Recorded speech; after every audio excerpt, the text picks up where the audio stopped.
today is a day to highlight that. Today is a day to celebrate all of the work of our teacher leaders.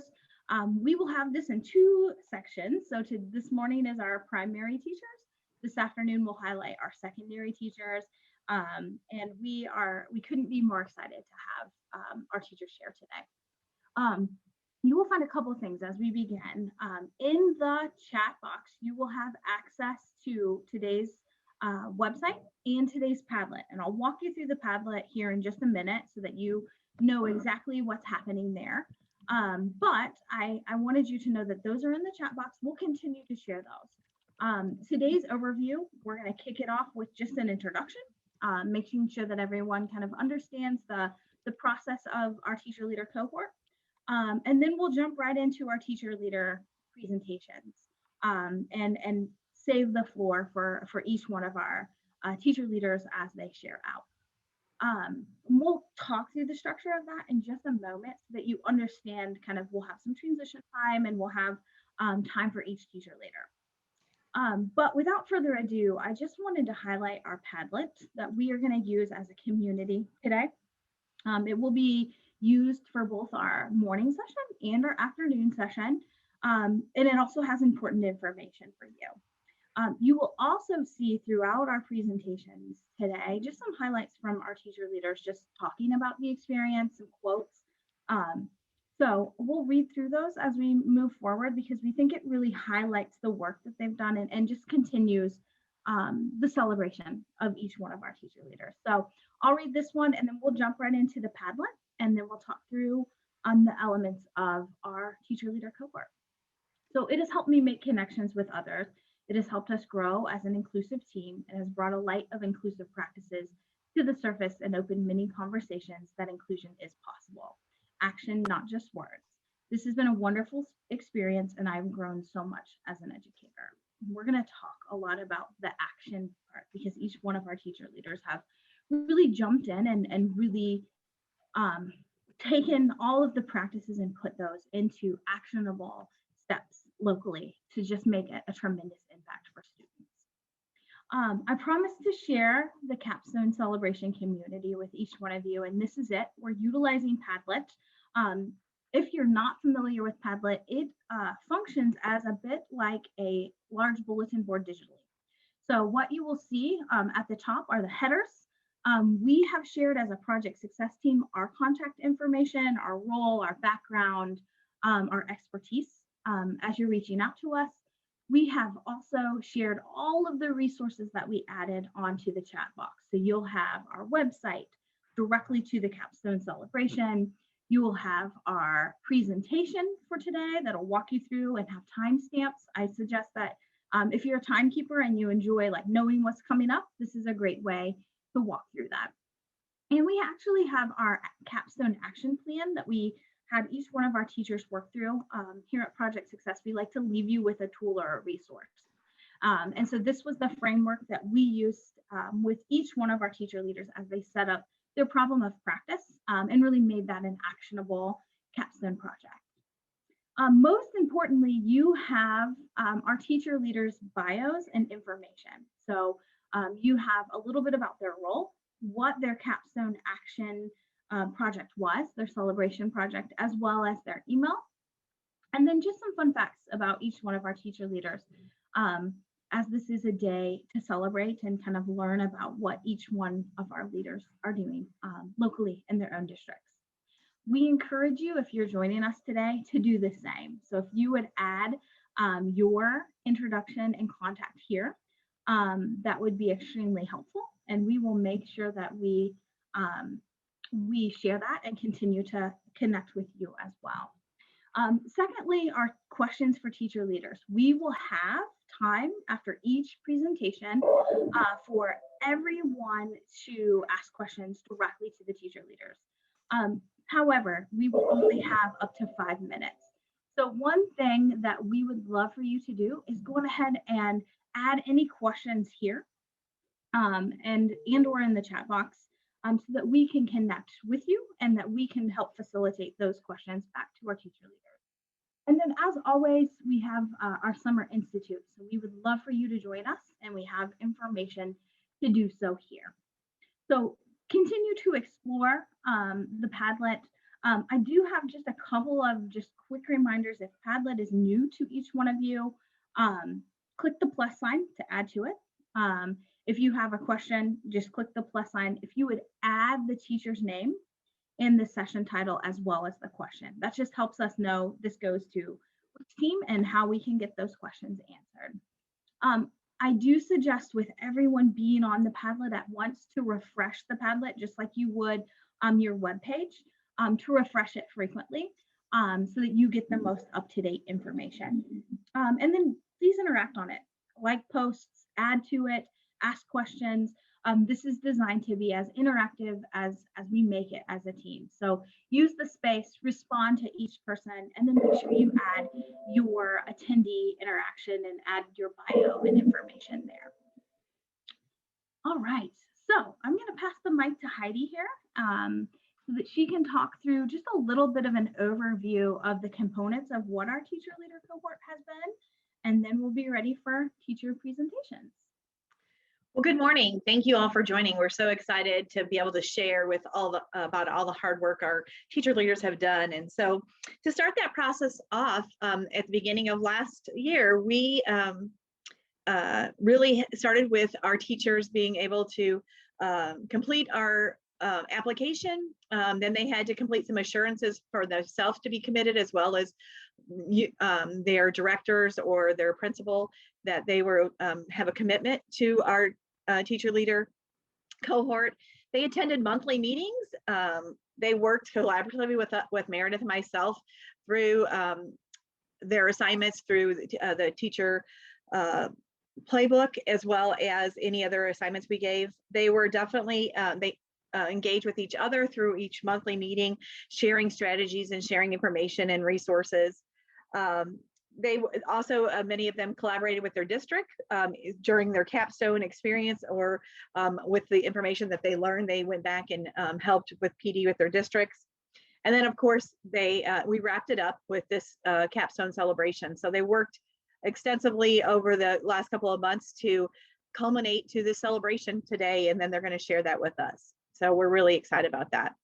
As Meredith has said earlier, we captured some information from our teachers really about how the teacher leader cohort affected them, or how it impacted their practice. And here's one: getting inclusion off the ground and students with the most intense needs in the general education classroom. It was a huge impact to see how to introduce the topic of inclusion to general education teachers and see how excited they are to be on board.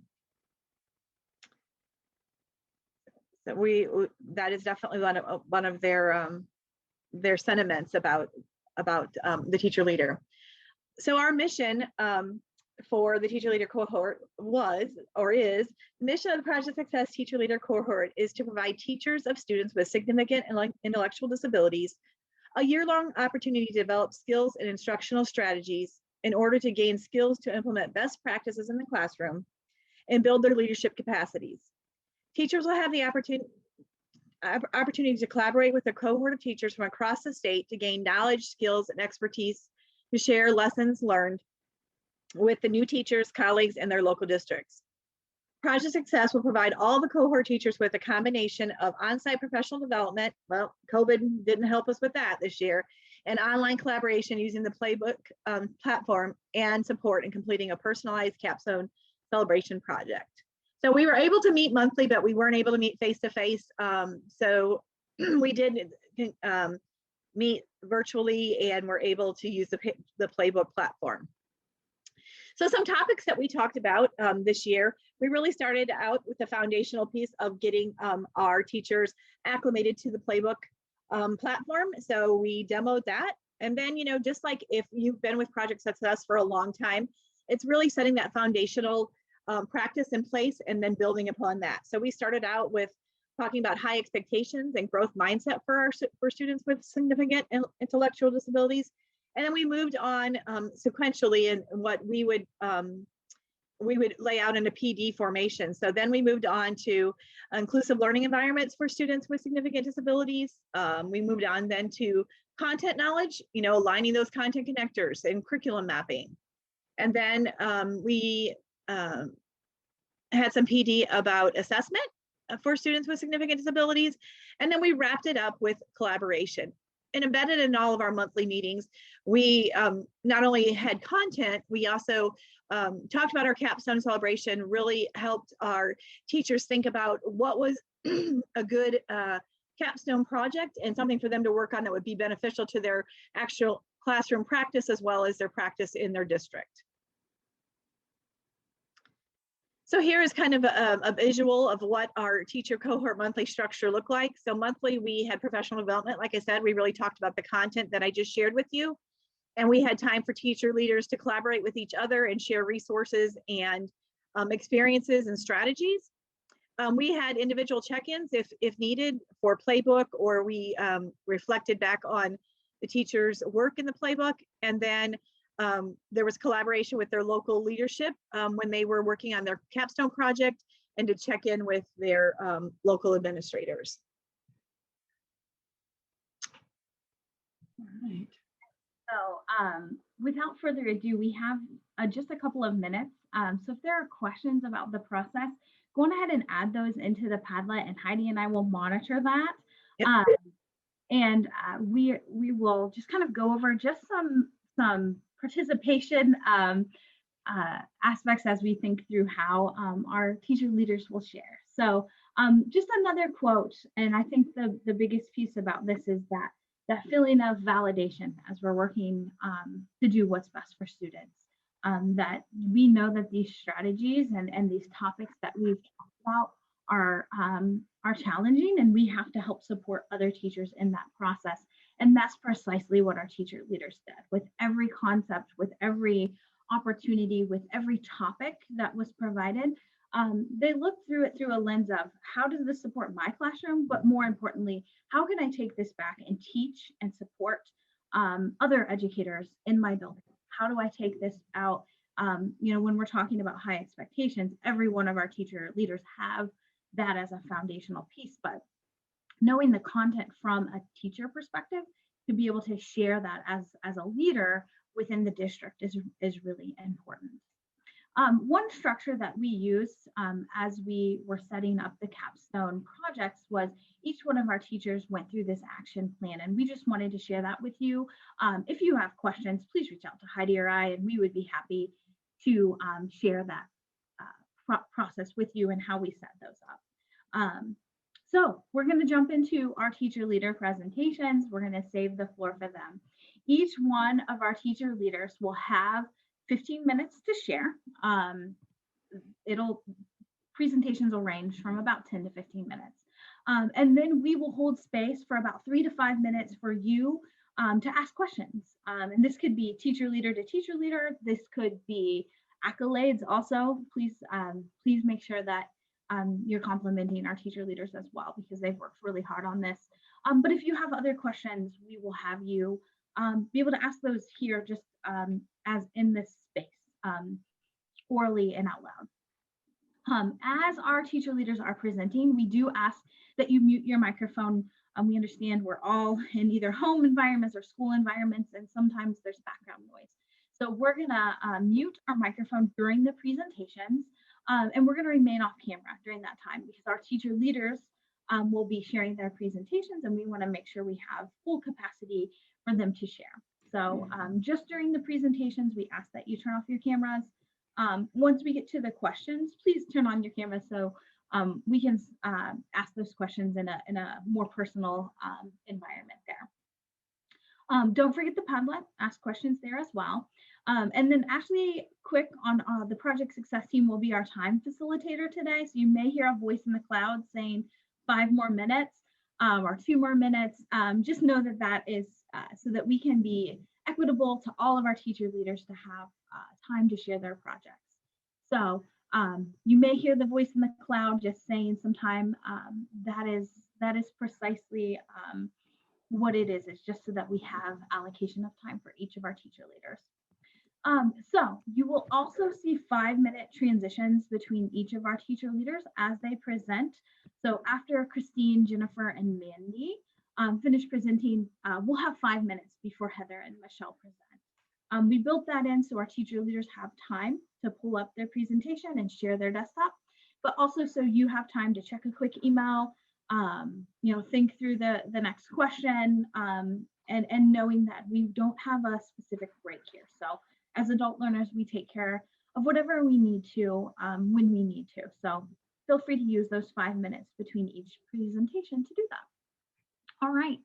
So without further ado, I'm going to allow our Crown Point team, Christine, Jennifer, and Mandy, to have control of sharing the screen. I will unshare so that they can. We'll kick this off right at 9:25, so they have just a few minutes to share their presentation. If you need to check an email, please do so now. And then right at 9:25, our team from Crown Point will kick things off and share their presentation. So feel free right now to hop off of the camera. I'm going to unshare my screen, and we will allow a new share here.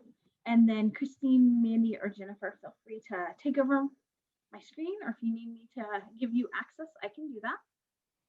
And then go ahead, Jennifer. Sorry, I will try now and see if I can get it to share. If not, I'll just add you. Yep, I see it. Okay, perfect. Perfect. Yeah, so you have just a couple minutes to set up. And then Meredith, we just hit in the chat. We just want Marianne is on from Crown Point. She's a principal, and she just wanted us to alert us that Christine is at MacArthur, not Eisenhower Elementary. So just to clarify that, I just wanted to do that. Yes, thank you. We will fix that and pull that. We can, when we re-upload it. Thank you. Presentation, we'll do that. Thank you for bringing that to our attention. Yep. All right. Jen, whenever you guys are ready, it looks great on our end. Okay, perfect. And Thank you. There's no one else in the waiting room, so that's okay. the other piece I was checking. Thank you. You ladies ready? Yeah. Yes. All right. So myself, Mandy, Christina, we are from the Crown Point Community School Corporation, and we are excited to talk to you guys about establishing an inclusion team. So at each of our buildings, we thought and we collaborated together about like what our schools need right now to push this inclusion, the acceptance of it. So we kind of started back from the beginning, and we've worked with our school and our corporation to establish an inclusion team at each of our buildings and all the other buildings. So again, you can see my name is Jennifer Chiquina. I have been working with the Crown Point Community School Corporation for 10 years. I have had experience as a resource teacher, and I'm currently an applied skills teacher. And I'm Christina Curtis. I've been working for the Crown Point Community School District for 6 years in the same applied skills program. After my first year, we were moved to our current home at Douglas MacArthur Elementary, and we have been here for the last 5 years. I teach K through 2. My name is Mandy Nelson. I teach at Colonel John Wheeler middle school level, 6th through 8th grade at Crown Point Community Schools, and I've been here for 5 years at the Applied Skills classroom. Before we started to create the team, we decided what was our goal, what was our mission, what do we want to like from that inclusion team. So our mission statement that we decided to come up with so we can push out to our team is that we're committed to cultivating intentional, compassionate relationships with and between students of all abilities, ensuring all students are integrated into the general education classroom to the maximum extent possible. So we took this statement, we went to our administrators, and at first they said, like, what are your goals? What do you want this inclusion team to do? And this is what the three of us came up with, because ultimately this is what we want, is the least restrictive environment for all of our students. Okay, so for creating a team across all 3 of our buildings, 2 at the elementary level and 1 at the middle school level, we worked together to establish a team for the 2021 school year. And currently it's comprised across the board of principals, special education staff, general education teachers, specials teachers, related staff, school counselors, office staff, and custodians, with the goal of expanding to more areas of our schools in the future.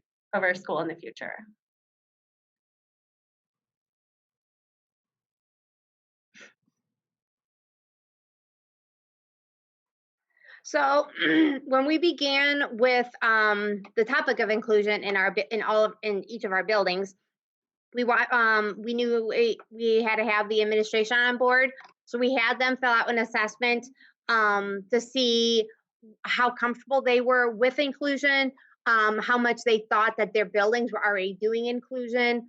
And they shared all that with the exceptional education building, the director, and then she shared that with us. So we kind of had a baseline on where to go from there. We then developed an assessment to give to the inclusion team to talk about what the principals thought, where they were, and also to talk about exactly what is inclusion, what their thoughts were, and what actual inclusion is.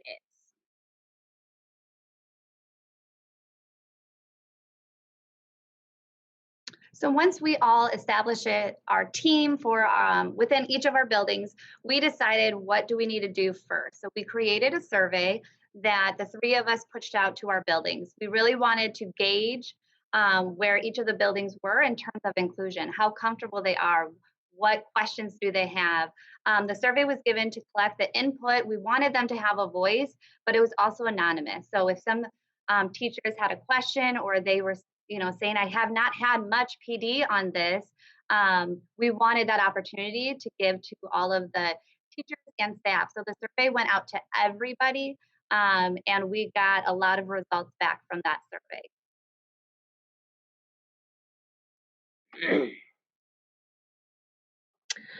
Okay, so the first section with concepts of inclusion, based off of our survey, this information was pulled from MacArthur, but we found that the results were the same across the board. And as we expected, majority of the people were familiar with accommodations and modifications as well as people first language.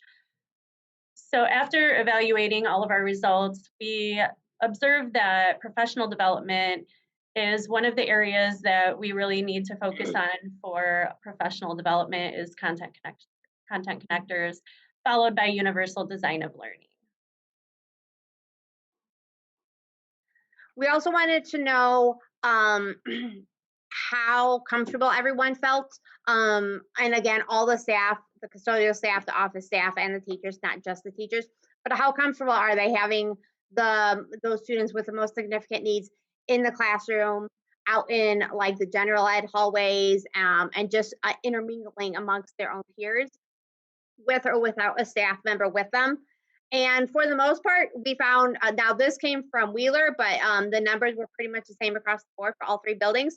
We found there was a significant comfortableness and excitement from a majority of the staff, and that everyone's on board and ready to get everything started. The last thing that we had on our survey was professional development ideas. So at this time, they were not required to put anything in the box. This was pulled from Eisenhower, but again, we saw the trend among all three buildings. So you could see there, it says they would love more PD on all of it. And someone mentioned, I don't know a lot about any of the mentioned programs, but they want to hear. I felt like overall, a lot of our staff members in our buildings, they were so eager to learn more. So we did say that we just wanted to start from the beginning. We called it like a special education 101, because I think that they are ready to learn more and to grow, so we can provide what we need for each individual student. So based off of the survey, we came up with a professional development ideas, what we would like to do for next year. And these were like our top things that we took from all of their surveys from each building. So just disability awareness, managing behaviors, identifying that trigger. A lot of the teachers did not even know what content connectors were. So just having them understand that, and UDL, tools, resources to help with that inclusion setting, so independently. So what can they already have in those classrooms that can already help every student in that classroom? We also have co-teaching and then disability awareness with general education peers. So those were the concepts that we took among the 3 buildings that a lot of the staff members would like more PD on. So for the goals for the remainder of the school year, so we have met with our inclusion team throughout the school year. We're all pretty much at the same spot as far as what we are doing, what we're working on, what our conversations are. But for our goal for the remainder of the school year is the inclusion team at Eisenhower. We are participating in a book study called Your Students, My Students, and Our Students, Rethinking Equitable and Inclusive Classrooms. So once this book study is completed, which we will be done May 19th, we are going to then take what we learned from that book study and determine the next steps for the school year for next year, which we're hoping to, the 3 of us, to provide some of those PDs for next year. Okay, so for MacArthur, as Jennifer mentioned, we've met as an inclusion team, and we set the goal that after spring break, the inclusion team would continue to fine-tune our vision and the direction that we're headed for inclusion here at MacArthur, as well as solving some of the existing scheduling barriers and conflicts that are arising after trying to align our curriculum with applied skills and general education classrooms, which has been one of the challenges we're facing right now. And we are focusing on trying to find the time to best work with those general education teachers so we can make sure that our content connectors are aligning with their standards. And then for Wheeler, our team, after spring break, we wanted to do a kind of a trial run, take some of our most significant students with different disabilities and with different needs, and put them into the gen ed setting classrooms. We found multiple teachers who were excited, totally on board, and we had students, currently have students with communication needs and devices, physical needs and equipment, and just some like some behavior, some basic simple behavioral needs, and then just some just overall cognitive disabilities.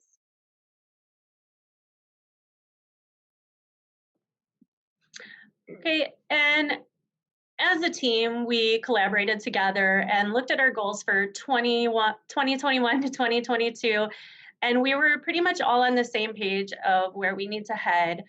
And that was based off some of the results we got from the survey, that we need to provide some professional development on content connectors, as well as establish those meetings between special education staff and the general education, as I mentioned, to align our And we just put some pictures in here from each of our buildings just to show how we already had some inclusion going, how it's working out. You can see some math being done at the Eisenhower with some special needs and general ed students collaborating together for the 100 day, it looks like. The K through 5th grade made cards at MacArthur. For the residents at Tradewinds Assisted Living, it was both, again, the general ed students and the applied skill students collaborating there. And then we do a Thanksgiving feast here at Wheeler, and we have some general ed students participate in to assist with our Thanksgiving meal. And overall, just how proud we are and how far we've come in such a short amount of time, especially considering the times we are currently in. Yes, we are really excited that we started and we have come so far, like Mandy said. Mandy, Christina, and I were excited to see next year and how our inclusion teams are going to evolve. And we are excited to get going for next school year. Thank you for listening. Thank you. Thank you for sharing and kicking things off. I appreciate that. So what we will do next is we'll just hold space for questions. Feel free to come off of mute. Feel free to go back onto your video. Excellent job, first of all. Thank you. And Julie Witherspoon in the chat box as well same thing, said great job. But feel free to come off of mute, share just a little bit of questions that you might have, statements, just any clarifications that you might have. And I think one of the neatest things is the collaboration between schools, and also elementary to middle school, with Mandy joining our primary team today. Do you guys want to talk just a little bit about how you started with that goal of, bringing together multiple schools, bringing together Mandy from the middle school as well? So I'll begin on that one. We knew that we were all going to be on the Project Success team. And I had started with the secondary ed Project Success collaboration, doing my own thing for the inclusion team. And then we, when it came time to talk about the celebration, I asked Jen and Christina kind of what their thoughts were and what they were doing. And we just blind, like we were already all doing the same thing pretty much. So it was really easy, smooth transition. And where we all began from, we were all at the same stages, kind of all at the same time. We just didn't realize it until it was brought up and we started collaborating more. Yeah, and on to what Mandy said, as she said, we were kind of all in the same position, everything just aligned, but it was nice to be able to collaborate together and find out what's working for them at their schools and at their levels and apply that at our own. So it was a really good support for us as well.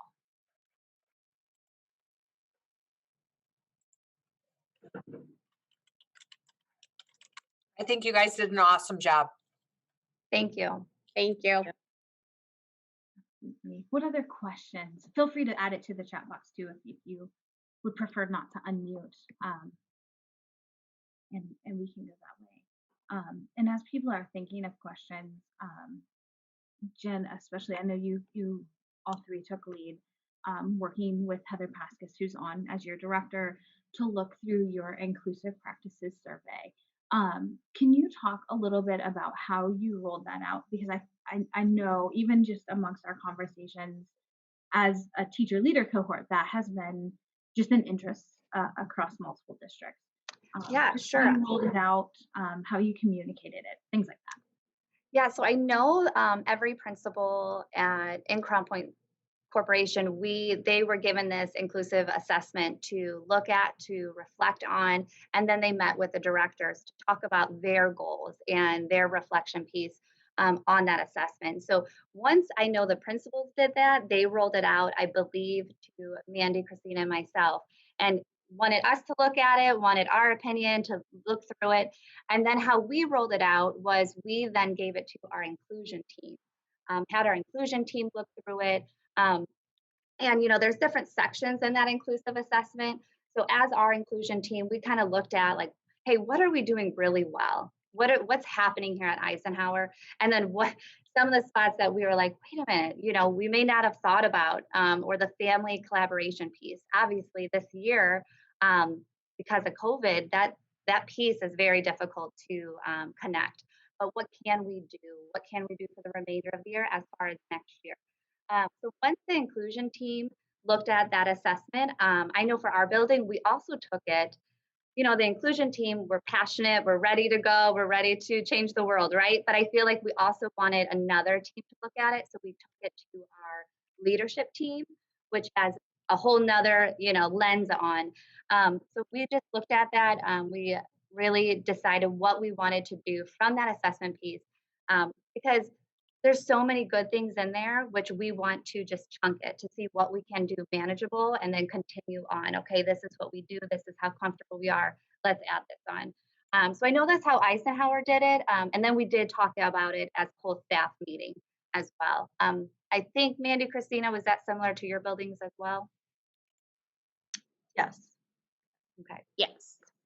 Meredith, I think it's also important to note that several of the administrators participated in the Summer Institute of Inclusive Practice and their inclusive framework. So they had a little bit of a foundation starting last June, and then Heather asked every administrator to complete the survey.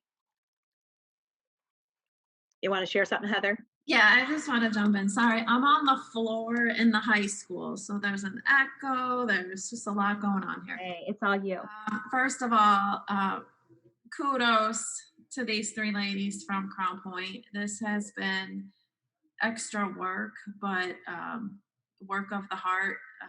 They believe in these practices and doing this for our students and their families. So thank you for taking all the time during this school year and collaborating. I know it's not easy with everyone's schedules and the kind of year we've had on top of it. So just really a fabulous job.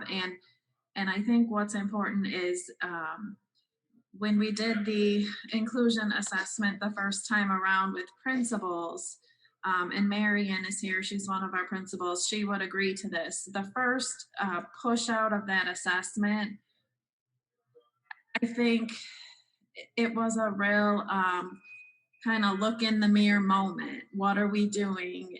And then we met individually, either the director of elementary or secondary, myself, and the principal, and kind of reviewed those assessments to make sure we were really being reflective in our answer and kind of looking for the evidence of those things, because we don't want to say we're doing a bunch of things we're not really doing, because then how are we going to improve? And then our district is also committed to a few years work where we're doing an Inclusion Institute kickoff in August, and then several years of dedicated work towards these practices. So it won't start and end here. It's going to keep going. But if you haven't done the inclusion assessment, I'm assuming most of these folks here have, I highly recommend it. It's so powerful if people take it for how it's intended. If I could chime in real quick, this is Marion Bucko. I'm at MacArthur. First of all, great job, Jen, Mandy, and Christina, and as well as Kelly and Heather for leading this initiative. But Heather was exactly right. It was very eye-opening taking that self-assessment, and that really was the catalyst for my building to just take it to the next level and move a lot of our 52 code kids to 51s, and realize it's not just sending our kids out for art, gym, music, lunch, and recess, but academics. And now just coordinate the lesson plans and the sharing, and it really is helping us grow, and most importantly, what's best for our special needs students. So it really has been an exciting experience. So thank all of you. So Thanks for sharing. Yes, thank you for jumping in. And Heidi had mentioned about the inclusive practices framework, and to Heather's point around the survey. So we will add that to the chat box for anyone who is interested. There are several resources that are there, facilitator guides if you're looking to push this out locally and to implement this each aspect of the framework intentionally. Those resources are there for you, and anyone from Project Success would be happy to walk you through that framework if you're looking for that as an aspect of next steps within your district. And the Crown Point team is just a wonderful testament to what happens when you are intentional at working through the inclusive framework, when you're intentional about including all stakeholders in that process, and leadership at so many levels, from the top all the way down to our teacher leaders. Just such a testament to dedication and work there. And Heidi just added that to the chat box so that you have access to that. And if you have any questions about it, we would be happy to talk through it. And also you can contact the Crown Point team as well to think through what that looks like at the district level. And also, if you can't think of a question now, but something comes to you later, the Padlet will be live. And so you can certainly add any questions to the Padlet, and we'll certainly get those answers to you if you put your contact information on there. So feel free to add.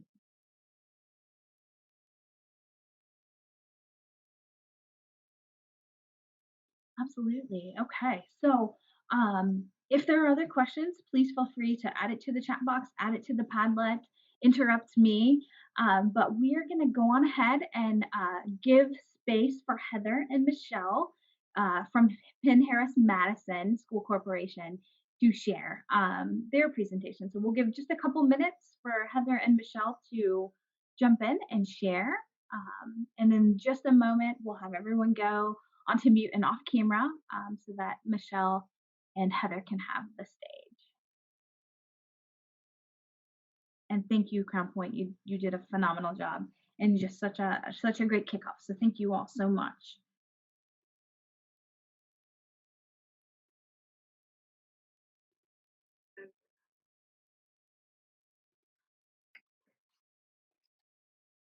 All right, Michelle and Heather, you just let us know when you're ready. I think we're ready if you are. The floor is yours. Thank you. All right, so good morning. Like Meredith said, we're from Penn Harris Madison, and our program is fully inclusive. So I'm Michelle Traber. I've been an exceptional education teacher for 23 years. My partner in this is Heather Hurdle. She's been an exceptional education teacher for 14 years. We are also part of members of the autism team, and some of our responsibilities have included supporting students who are struggling, whether that's academically, behaviorally, or socially, and supporting the teacher teams.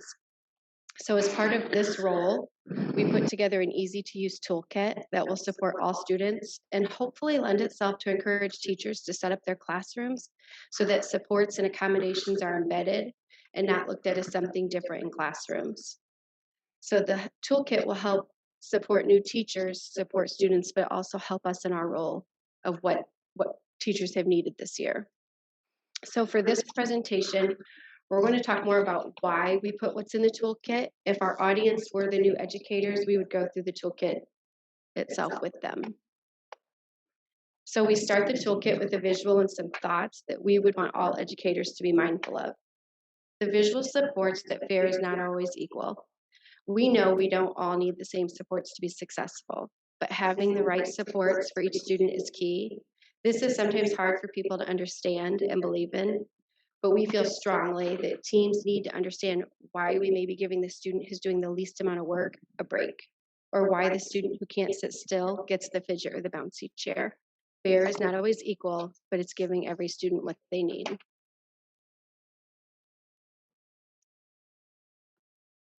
Okay, and we also believe strongly that all teachers should think about the least dangerous assumption. So really thinking about always assuming that your students can, unless you have data that says they can't, and even then always trying. We always want to be raising the bar for all students. And we started this toolkit by listing questions that we believe every teacher should think about when setting up their classroom environment. So we have 5 guiding questions. Do I have structure and routine? Do I use visuals?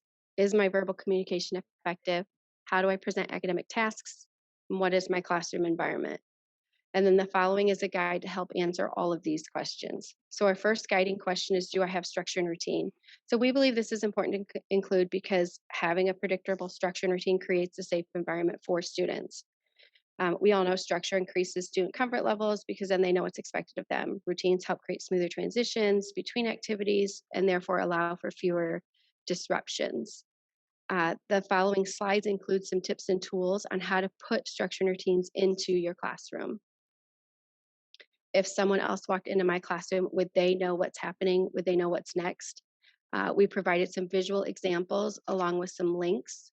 So each time you see the little tools, there's a link, and we won't click on each one of these, but we will show you what's in this first one. This first one happens to be on a token board, but all of the links provide either more examples or how to like set it up and how to teach anything that we have a link for. Okay, and our second guiding question is, do I use visuals? You will see how important visuals are as we reference them on multiple slides. We had visuals in structure and routine, and then when we get to verbal communication, we recommend pairing visuals as well. Visuals are so important because they help students understand and process information, especially when they are escalated. This section offers general strategies, examples, and links for creating visual schedules, and first then boards. So next to think about is communication. Is my communication effective? How we communicate can set the tone for the day. We want teachers to think about, am I too loud? Am I using too many words? Am I providing time for processing? Can I just point to a visual to communicate? Our communication can either give a good vibe or trigger a behavior episode. In these slides, we kind of listed a lot, but what works for one student may not work for another, or just even changing your communication into different settings. The first link that's provided is an article on how to talk to children and keeping it age appropriate. And the second link gives a ton of information on communication and behavior, how to turn negatives into a positive. Okay. And then we want to think about how we're presenting academic tasks in our classroom. What does instruction look like for a student having a good day versus a rough day? We don't want to give up on academic tasks because the student is having a challenging day, but we want to honor and acknowledge the student's feelings and know we may need to scale it back. So this section just gives some tools on how to scale academic tasks back when needed, and the link gives ideas on accommodations for academic tasks. And our final guiding question is, what is my classroom environment? So classroom environment is obviously important because it's where the most learning happens. It's important to meet the needs of all students for optimal engagement, self-regulation, focus, feeling safe. So this section gives ideas of what to think about when setting up a classroom. Do I offer flexible seating? Do I incorporate movement breaks? Could I have a calm down corner? Is my classroom set up that if any student walked in, it's ready? The links that are provided are for movement breaks and how to create a calm down corner. And this page just gives some links to various resources that we have used and feel will benefit any educator. So this last page of the toolkit is what Heather and I believe are the most important components. We don't have a lot in this, but if we, this was set up more for the presentation. If we were to give this to teachers, we would kind of add our thoughts. Because again, we think this is the most important components to working with all students, but especially students with behavior challenges. Whether it's your classroom setup as a whole or an individual plan, if you don't have perseverance and connection, it won't matter. Anyone can give a good plan or set up a good classroom with good supports, but plans aren't magical pixie dust. It's going to take time and perseverance.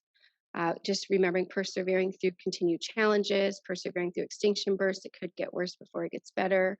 Persevering until everyone gets on board. Showing up time and time again, being the constant for the student, honoring who they are, if they're struggling, sad, mad, happy. Plans won't work overnight or just because they're put in place, but don't give up. Okay, and the biggest component in all of this is connection. If a student doesn't believe in you or the plan, it won't work. Build connections, be genuine, and interact. Reward time for a student is not a time to check your emails. Get to know your student. If they believe you are genuine, they start to believe in you, the plan, and the most importantly, themselves. Who you are and what you repeatedly do matters far more than what you say. Behavior is tough, and we want to change the mindset from not in my class, do they even belong here in a gen ed class, to how can I set up my classroom with supports and change my mindset from the start so that I can and will make a difference for all students. We want to challenge all educators, new and veteran, to know your why. Ask yourself, if not you, then who? If not in your classroom, then where? We all belong. Okay, that concludes our presentation. Thank you. Thank you, guys.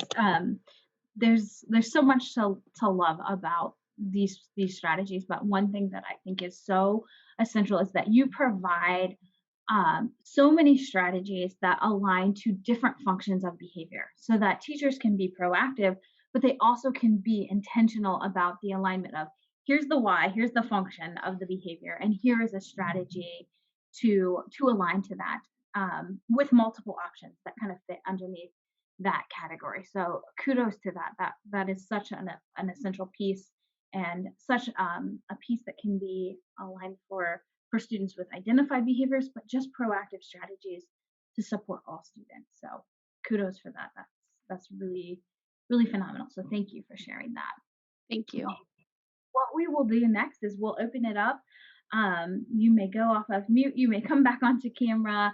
Thank you to Michelle and Heather.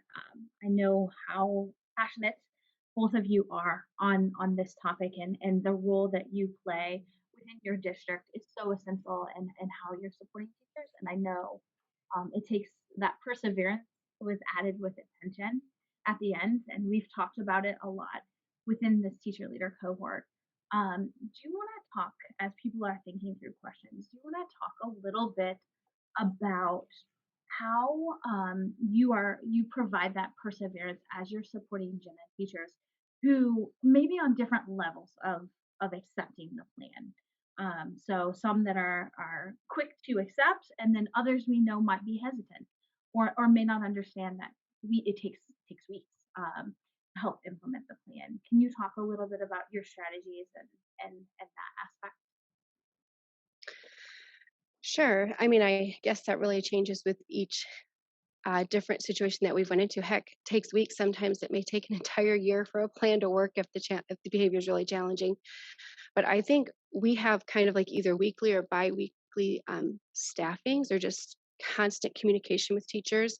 I think we've heard time and time again, so you want me to give this student a reward for picking up his pencil when everybody else is working? I'm kind of like, yes, for now. I mean, just getting teachers to really believe in the plan. And I think the biggest component is probably making them a part of it and having them see and admit, like, well, we have zero compliance right now. So we have to pick a goal or a couple goals to start with, and then just really honing in on those. And then, I mean, we have had right now, currently we have 3 different students outside of our regular caseloads that we're working with. And we finally have a little bit of buy-in. The 2 out of the 3, I feel like we've had really good buy-in from. Everybody believes in the plan for the most part. One of them, we had a little less buy-in, and we're finally getting a little bit of successes, and we just keep going out and modeling. So luckily, our supervisors and our director give us that opportunity to not just go out and consult and then, okay, we're done, we consulted, we're done. Here's your plan, because we believe strongly in, yes, you can give a good plan, but unless the people really know how to put it in place, it's just a plan sitting on a desk. So we have been given the opportunity to keep going out. We actually work with the students with them. We are maybe the ones that are getting, hit. We're presenting the new tasks that might be hard for the student. And I guess just guiding, modeling is the word I'm looking for, sorry. I want to say that important part. Modeling, I think, is the most important thing, because then the teachers really do buy in. They see you showing up, they see you doing it, and really being able, and then they see the students making progress with what it is that you're modeling. So it's not just you telling them, hey, try this, do that, but you're showing up time and time again, and your own self is persevering through the plan and believing what you write. So I think that's been super beneficial.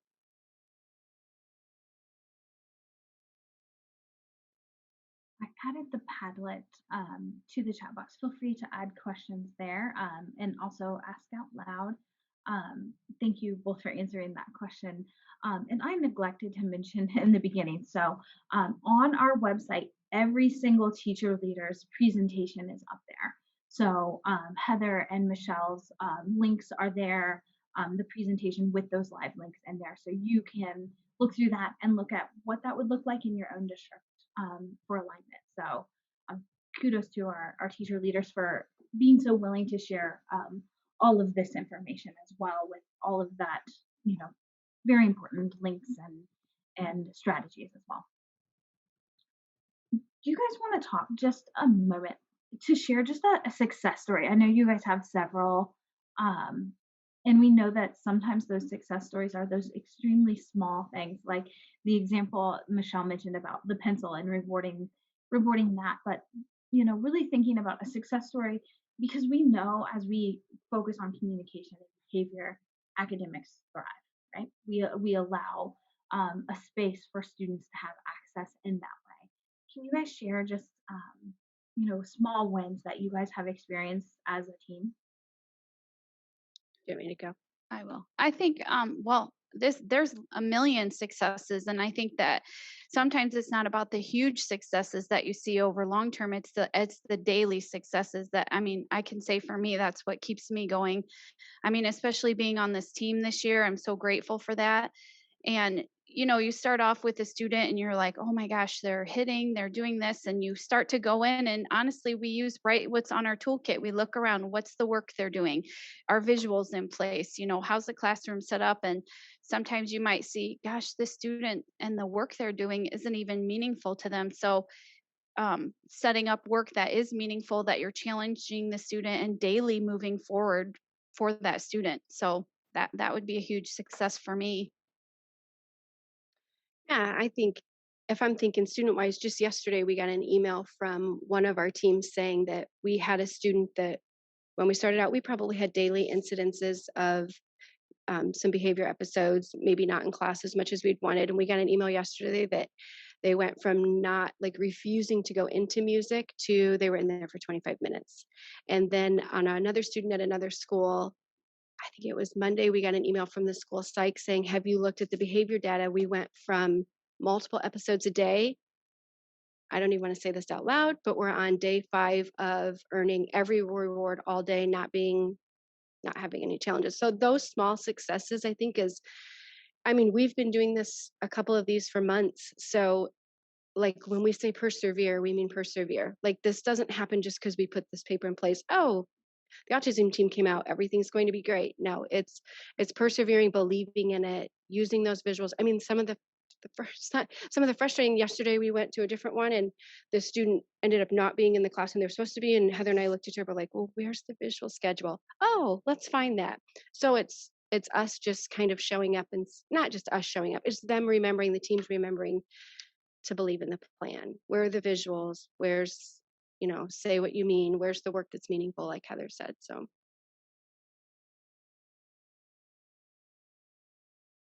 Thank you. I'm gonna check Padlet real quick. Feel free, if it's easier, to add any questions to the chat box as well.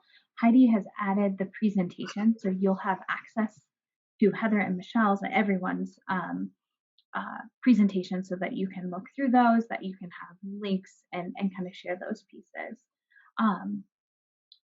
As we're waiting, any next steps that you guys are really thinking through? You know, you have been so intentional about working with your teachers. You've been intentional about pulling together this awesome resource. What are some next steps to just continue your momentum going forward within the district as a whole? gosh, that's a good question. As I feel like every day, every time we look at either our presentation or the toolkit, we've added stuff. So even what you have may not even be the most recent. So I think our next steps, until we're given guidance from our director and our supervisors, would be to just keep kind of doing this and adding to it. We don't want to become stagnant. I think that we're always looking up new stuff or researching what else could be put in. I have a couple of things. I feel so passionate about knowing your why. I'd like to put in a video so that teachers see what that means. Like what is our why? We all know what we're doing, but why are we really here? And what's our purpose? And I think we just want to add those things that would help new teachers stay passionate so that we don't have a lot of turnover, or help them with struggling students. So just to continue to add things. Heather, can you think of anything else? Yeah, no, and that we talk about that a lot. We all know special ed is hard. There is a lot of turnover in special ed. And I think we both said if we're, I don't know, supported in that role, it's really important to help new people feel confident in what they're doing, and learning new tips and tricks and tools and things that, as being experienced, maybe we can see things through a different lens than the new folks would. So really, hopefully being role models for them and saying, yes, you can do it. You yourself can persevere and stick with this, because I can't think of anything more rewarding to do for a career. So Meredith, I think this is just a perfect example of what one of the components of teacher leaders is to be leaders in your district or leaders in your field, so that you can help and coach new teachers or teachers new to working with students with significant disabilities. So this toolbox is a perfect example of how to expand the reach, right? And be able to show others your practice. So great jobs, ladies. Yes, Awesome. And Thank just you. the fact, Thank you. of course, you two are already looking at what do we add next? And I think that just solidifies why you're here. So thank you both for sharing, and thank you for the wonderful resources and the work that you're doing locally to make such an impact on students. So I appreciate that. If there aren't other questions, I'm going to display my second screen here so we can look at where we are on the schedule. So we are ready for Julie and Julie. We call them J squared around here. Julie and Julie team from Ryan Park Elementary. So we will just hold some space for them to jump in and share. And why don't we, Julie and Julie, as you guys are pulling up your information, why don't we take just 5 minutes? We're doing great on our schedule. So we'll take just about 5 minutes, and then Julie and Julie, if you want to pull up your presentation at about 10:10, you can pull it up now too. I'll stop sharing. And then everyone can jump into the Padlet, ask questions, introduce yourself there. And then at 10:10, we'll have space for Julie and Julie to set up and kick things off with their presentation. So jump into the Padlet, stand up and stretch, and at 10:10, we'll kick things off with Julie Squared. All right, it looks like we have about everybody back, so feel free whenever you're ready, Julie. And Julie, the floor is yours. All right, thank you so much. Thank you everybody for joining us this morning. This is us expanding one's learning mindset. I'm Julie Culver Smith, and this is my 28th year of teaching students with significant disabilities.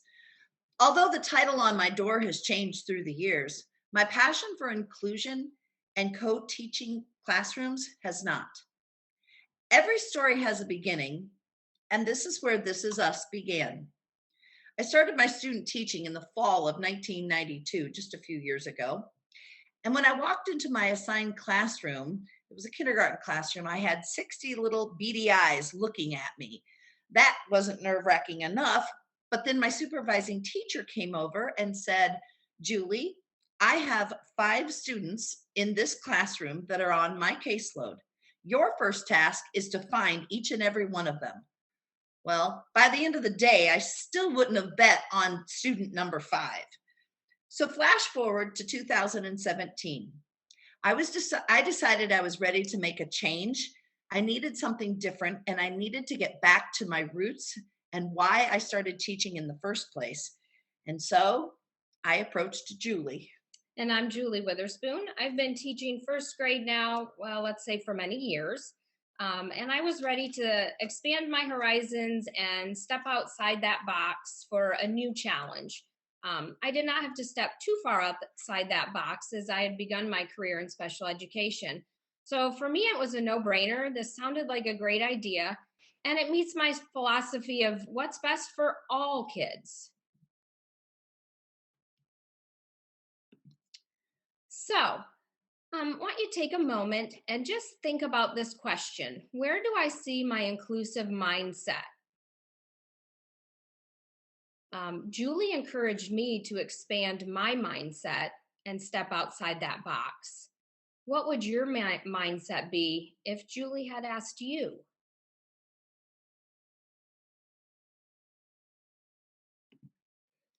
So we know everything has benefits to it, or we wouldn't do it to begin with. And inclusion is no different. In our classroom, we see benefits as opportunities to learn about diversity and equality. In the world that we live in today, those topics are at the forefront of our lives. What a better way for students and staff to learn and understand than to actually be immersed in an inclusive culture. Along with the growth of understanding in diversity and equality is the knowledge of empathy and awareness of others who are not only diverse learners, but are also different ethnically, culturally, and socioeconomically. Then there's the biggest one that Julie and I have found, and I think not only for students, but for staff as well, and that's the friendships that you form in an inclusive situation. We are together as a family, and we do everything together as a family. I mean, it just really bonds and drives home those friendships that maybe students or staff might not have the opportunity to develop. Then, of course, there's confidence for all. Again, I say all, being students as well as the staff. Inclusion has forced us and everyone to go outside their box, if you will, and their comfort zone and try new things. Who knows? This one thing might be the difference that takes you to the next level. Hand in hand with confidence goes the building of self-images. That the words that you hear, I can't, suddenly become I can. And I think I can speak for Julie when I say, if you're walking by our hall, by our classrooms, you'll hear personal best, because that's what drives us in our classrooms. Another benefit for inclusion is it provides teachers with additional ways to incorporate problem solving and teamwork and collaboration into their lessons. Haven't we always been told that two heads are better than one? With inclusive practices, teachers collaborate on lessons, and they bring unique styles and ideas to planning and helping facilitate lesson planning and learning. There's more flexibility and enrichment. We found that we're able to hit more students with this. Teachers may feel more comfortable to ask and seek out help, or feel more as that team player, which we've seen firsthand. Also, a benefit of inclusion is parents feeling more confident that their child is being accepted and can be successful in a school setting. Learning alongside peers helps foster those meaningful connections. Parents who thought their child would never be invited to a peer birthday party wept when an invitation arrived home, and we've experienced that. And how awesome is that?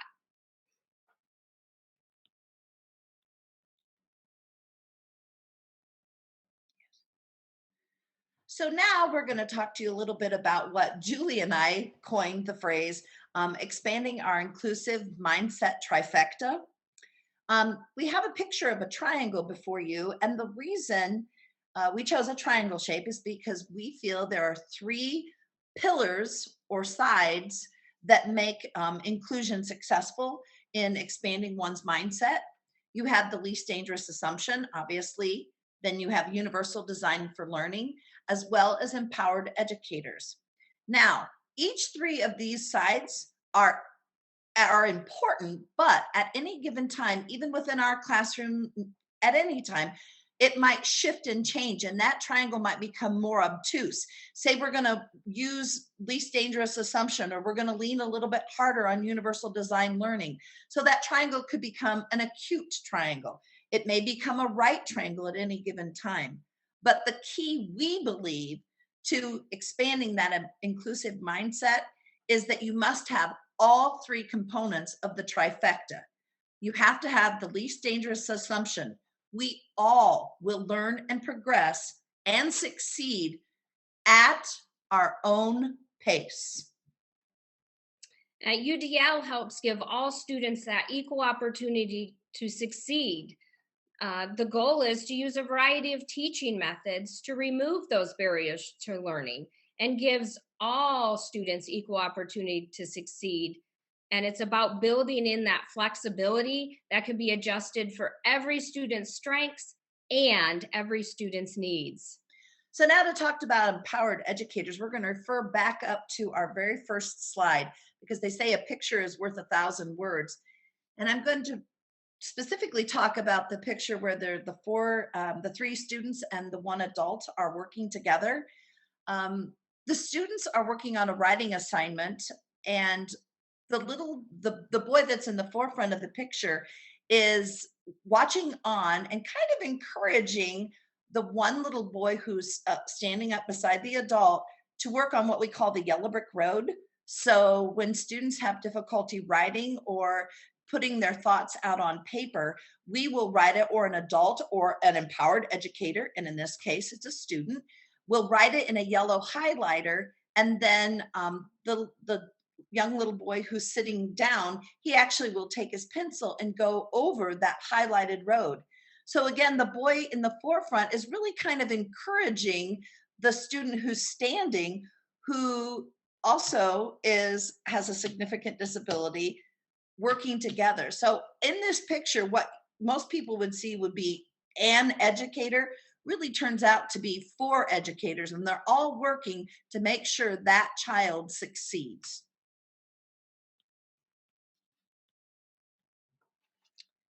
Mindset. When we presume incompetence and fail to give the teacher and child the support they need to be successful, we become part of the problem, not the child. And that's why we have to expand our mindsets.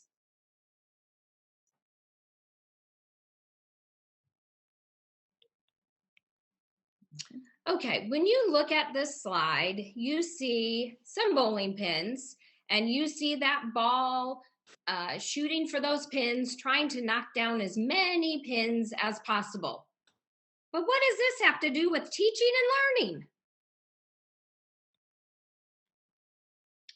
Triangle teaching, using the trifecta to get a strike. As Julie said, in bowling, we typically hit, and education as well, we typically go for that head pin or the average learner. We try to take out as many students or reach as many students as we possibly can, and just hope that that 7 and 10 split get picked up. We might aim at one point in history on that second ball, if you will, to get the high ability, but typically one of the 7 or the 10 pin get left standing. That dreaded 7-10 split. But what would happen if, instead of going for the average learner, we would curve our style of teaching? What if we would reach more towards that student on the special needs area or a child with high ability? What would happen if we came in at an angle and knocked out more pins? Well, Julie and I actually got our aha moment when we heard Shelley Moore.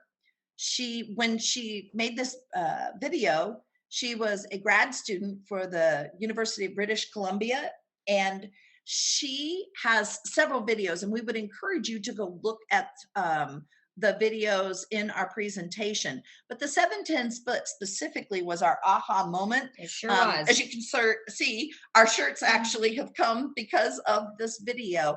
She actually posed that question, and she went to bowlers and asked them, why do you bowl at a curve angle?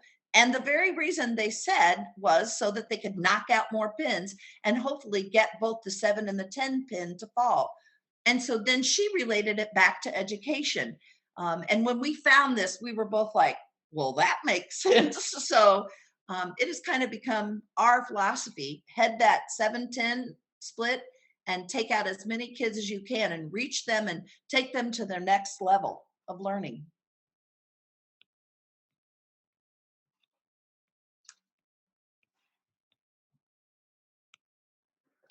So I want to refer you back to this slide. We just gave you a little snippet of our capstone project.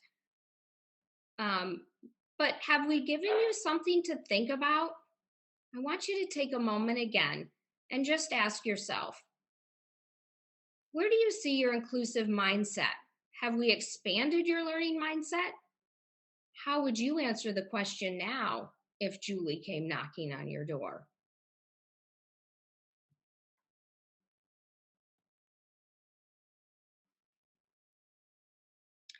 This is us, as unique as our fingerprints.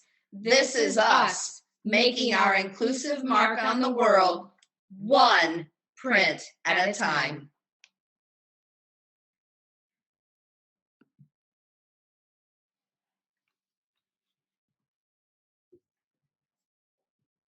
Thank you.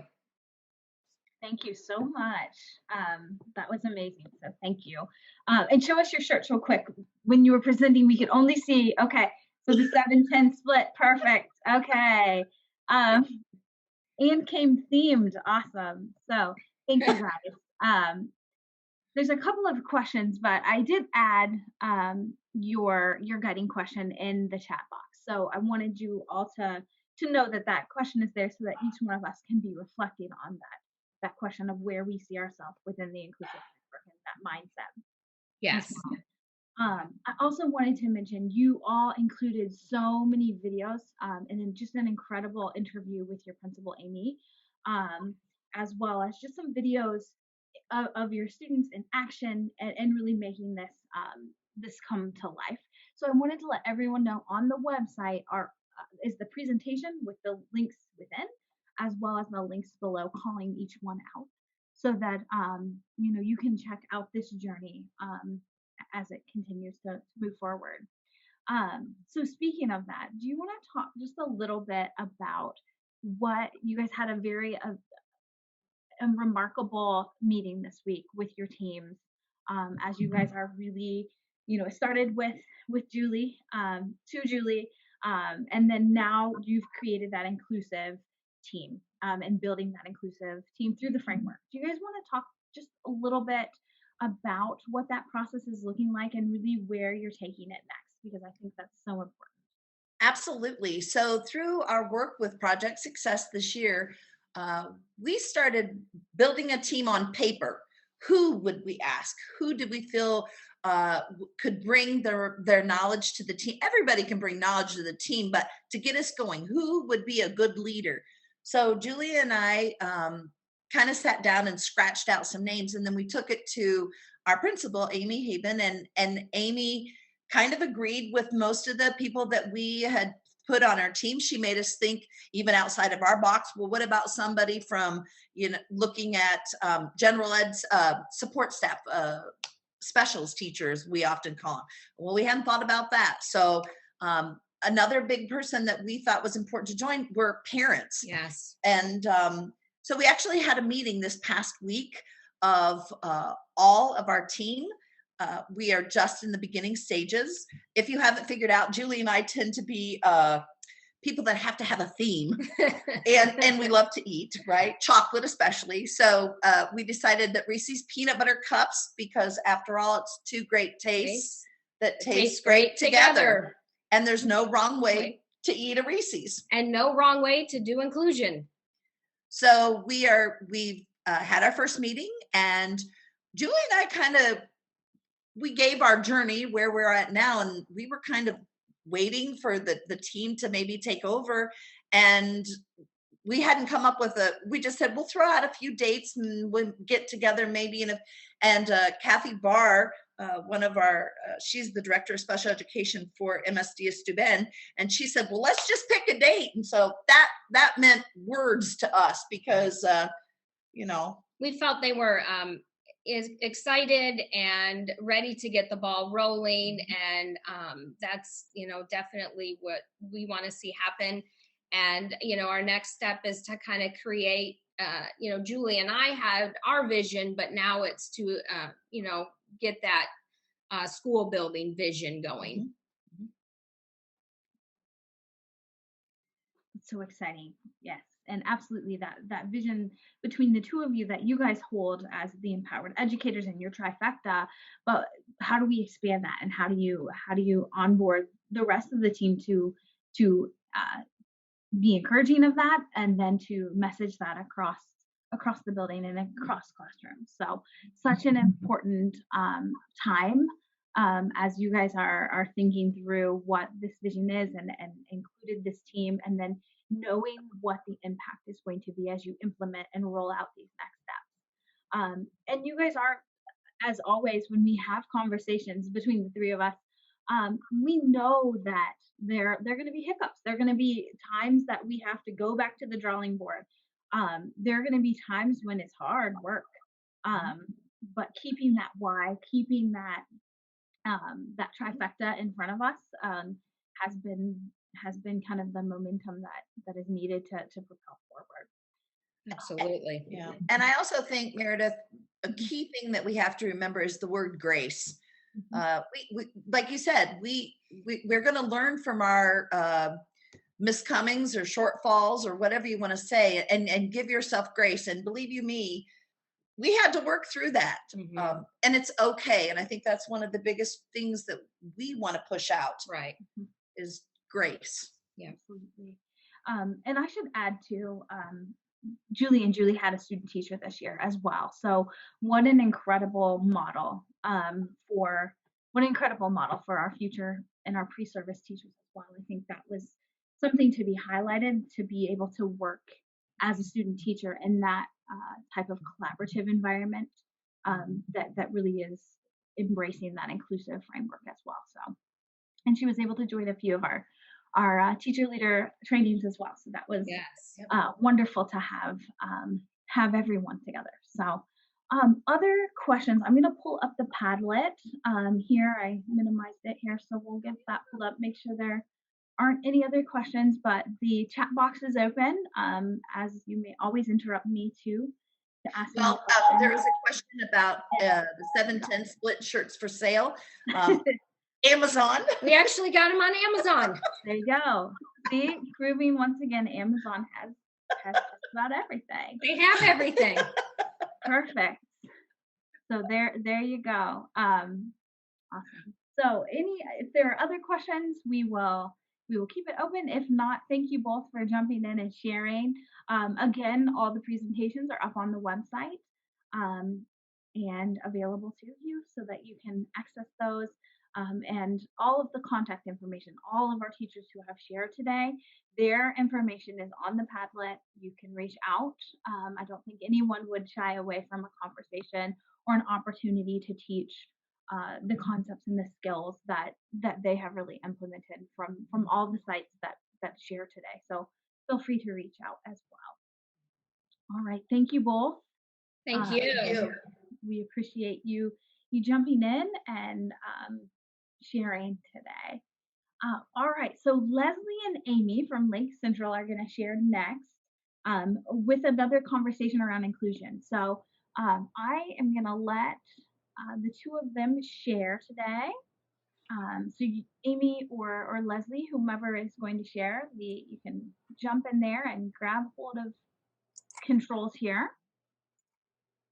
And then have a couple minutes to set things up, and you just let us know when you are ready. Just another strong look at inclusion today from Leslie and Amy, and really a strong focus around what that looks like at the local level, which I think is so important and such an area that makes such an impact. So whenever you're ready. If you guys can see it, I think we're ready to go. We go off. Yep. All right, good morning. We're excited to be here today. So in starting this journey, we consulted our admin to kind of just see where we were as a district and what we needed to do. So Amy and I came up with a survey that we sent out across our district. And based on that, this is how we came up with our Capstone project and its kind of beginning stages. So our Capstone project encompasses the first step in the inclusion framework, which is establishing a need for change. This presentation could be used as professional development for schools at the beginning stages of inclusion, which is how it's going to be used here at Lake Central. I'm Amy Alessandrini.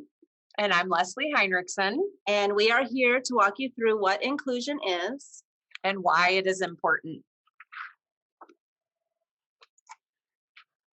We are going to define inclusion, Essa, and presume competence, and discuss equity versus equality. We will also discuss the importance of inclusive practices and discuss considerations when forming inclusive school teams, as well as give examples and provide a visual framework to begin the process. There are many misconceptions regarding the meaning of the word inclusion and how it relates to education. So what is inclusion? When speaking about inclusive education, UNICEF's State of the World's Children description provides a clear definition. It states that inclusive education entails providing meaningful learning opportunities to all students within the regular school system. It allows children with and without disabilities to attend the same age-appropriate classes at the local school with additional individually tailored support as needed. We are going to show a short video explaining what inclusive education is versus practicing models of exclusion, segregation, and integration.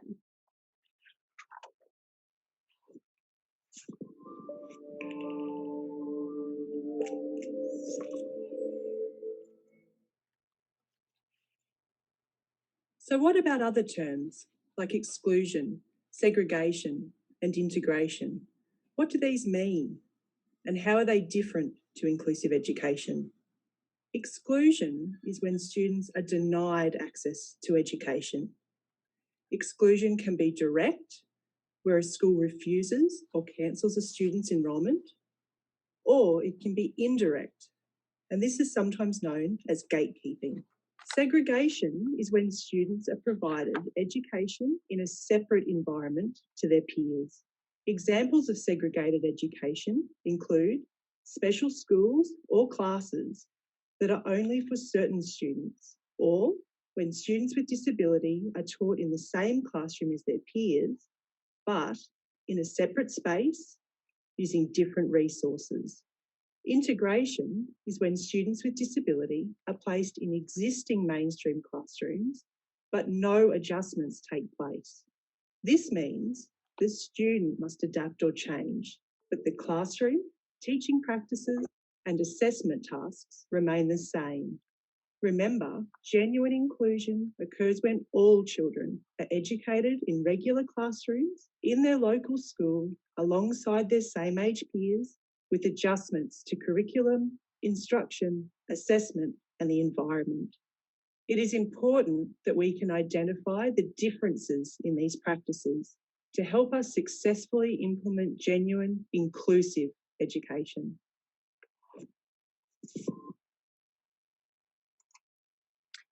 Let's take a closer look at the different school models.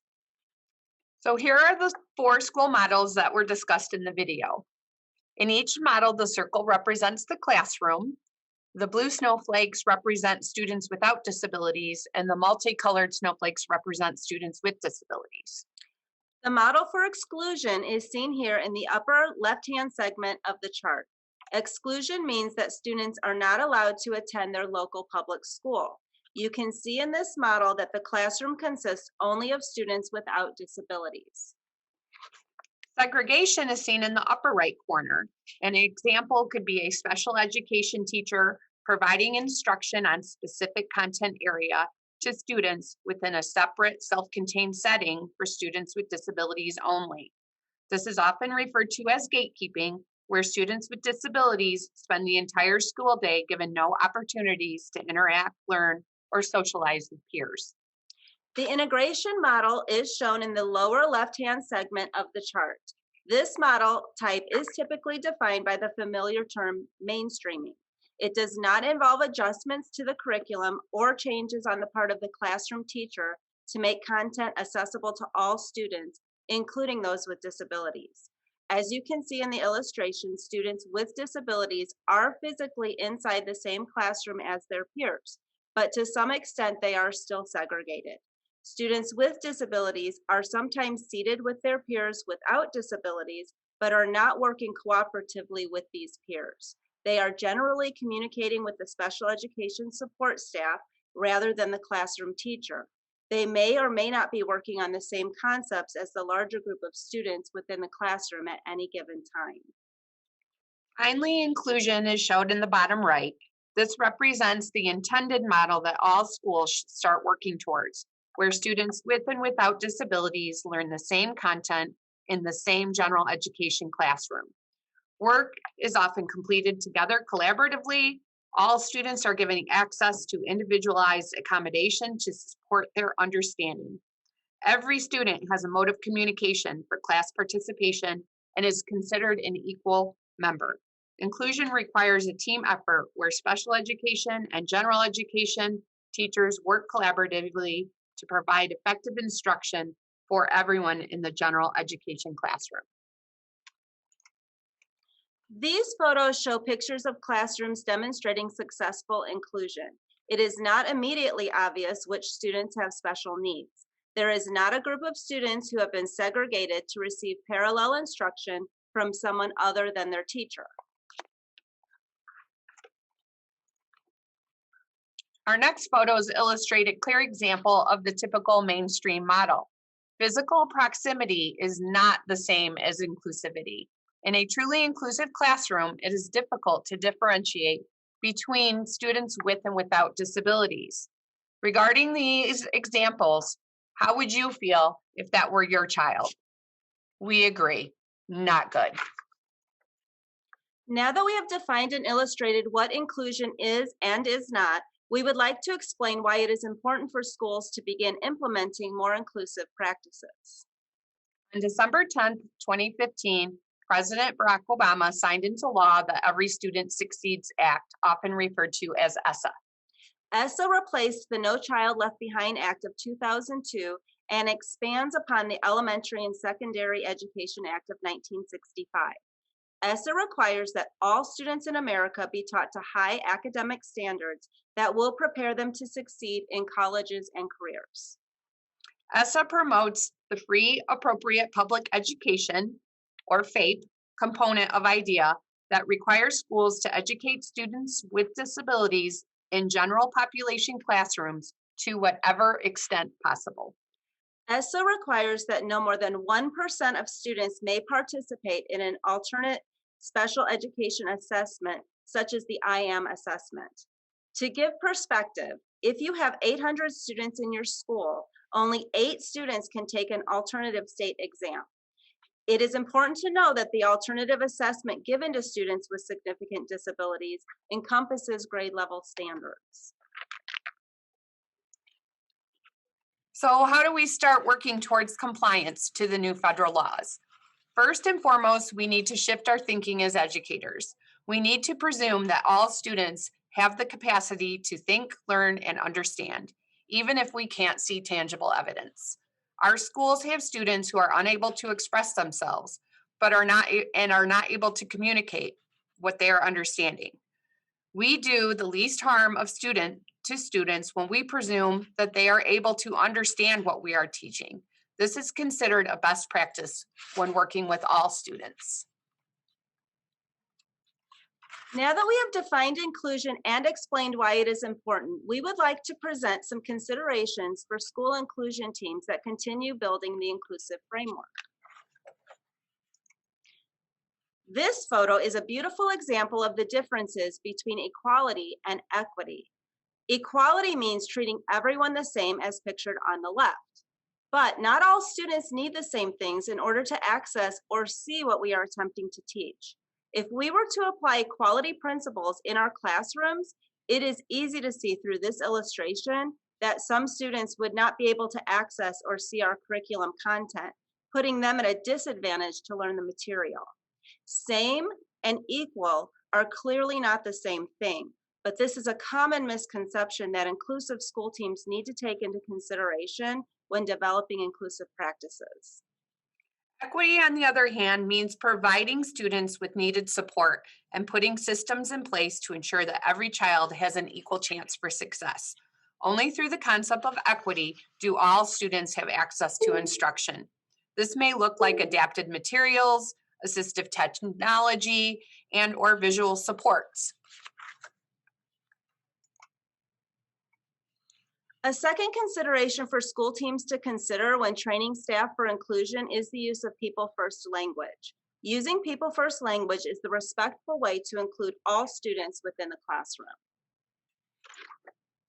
For example, this is a man with autism, not an autistic man.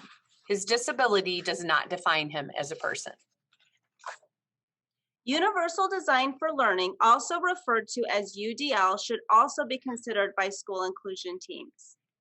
This is a process where teachers design their lesson plans with the end goal in mind, taking into account the learning needs of every student in the classroom, despite the range of needs and abilities. It looks at the why, the what, and the how of learning in advance and plans accordingly so every student has what they need to achieve the learning goal successfully. UDL guides curriculum planning, taking into account what we know about the students in our classrooms. It clearly identifies learning targets and looks for potential barriers students may have to access the content. It helps teachers plan purposefully, anticipating necessary student supports. It looks at increasing options for students to demonstrate what they know in their best modality and addresses the best way to provide effective feedback for student progress. Here are a few examples of UDL supports: use of visual timers, movement breaks, noise canceling headphones, sound field systems, visual fidgets, break cards, or even curtains that decrease visual clutter. Additional considerations when practicing inclusion should address any behavioral needs of students. Resources and individual plans should be firmly established, and training in these plans should be provided in an ongoing fashion to support fully inclusive classrooms. Additionally, expertise and resources in differentiated instructional methods and materials should be readily available. This is necessary to help teachers bridge the gap between students within the same classroom. This is the inclusion framework. It should be used to help guide school teams who are starting this process. Teams should work together toward the common established goals and celebrate victories along the way. Building inclusion practices is a process that will grow over time. To recap, inclusive education is a unique model that emphasizes the need for all students to access learning within the general education environment along with their age-appropriate peers. It takes the individual learning needs of all students into account. New educational laws have tasked schools with providing and assessing rigorous academic instruction for all students, including those with the most significant disabilities. Inclusion is a model that can support teachers in meeting these expectations. It promotes exposure for all students to the state standards and to the best practices related to academic content that are already taking place within general education classrooms. When creating inclusive teams, it is important to consider all aspects that will promote success for every stakeholder. It should include professional development for staff in the following areas: equity, people first language, UDL, and behavior. Ongoing training and educator support will be critical to building effective teams. When inclusion is done properly, it provides wonderful opportunities for everyone. We would like to thank you for attending our presentation today. We would be happy to answer any questions you may have as you begin the process of providing a more inclusive classroom or school.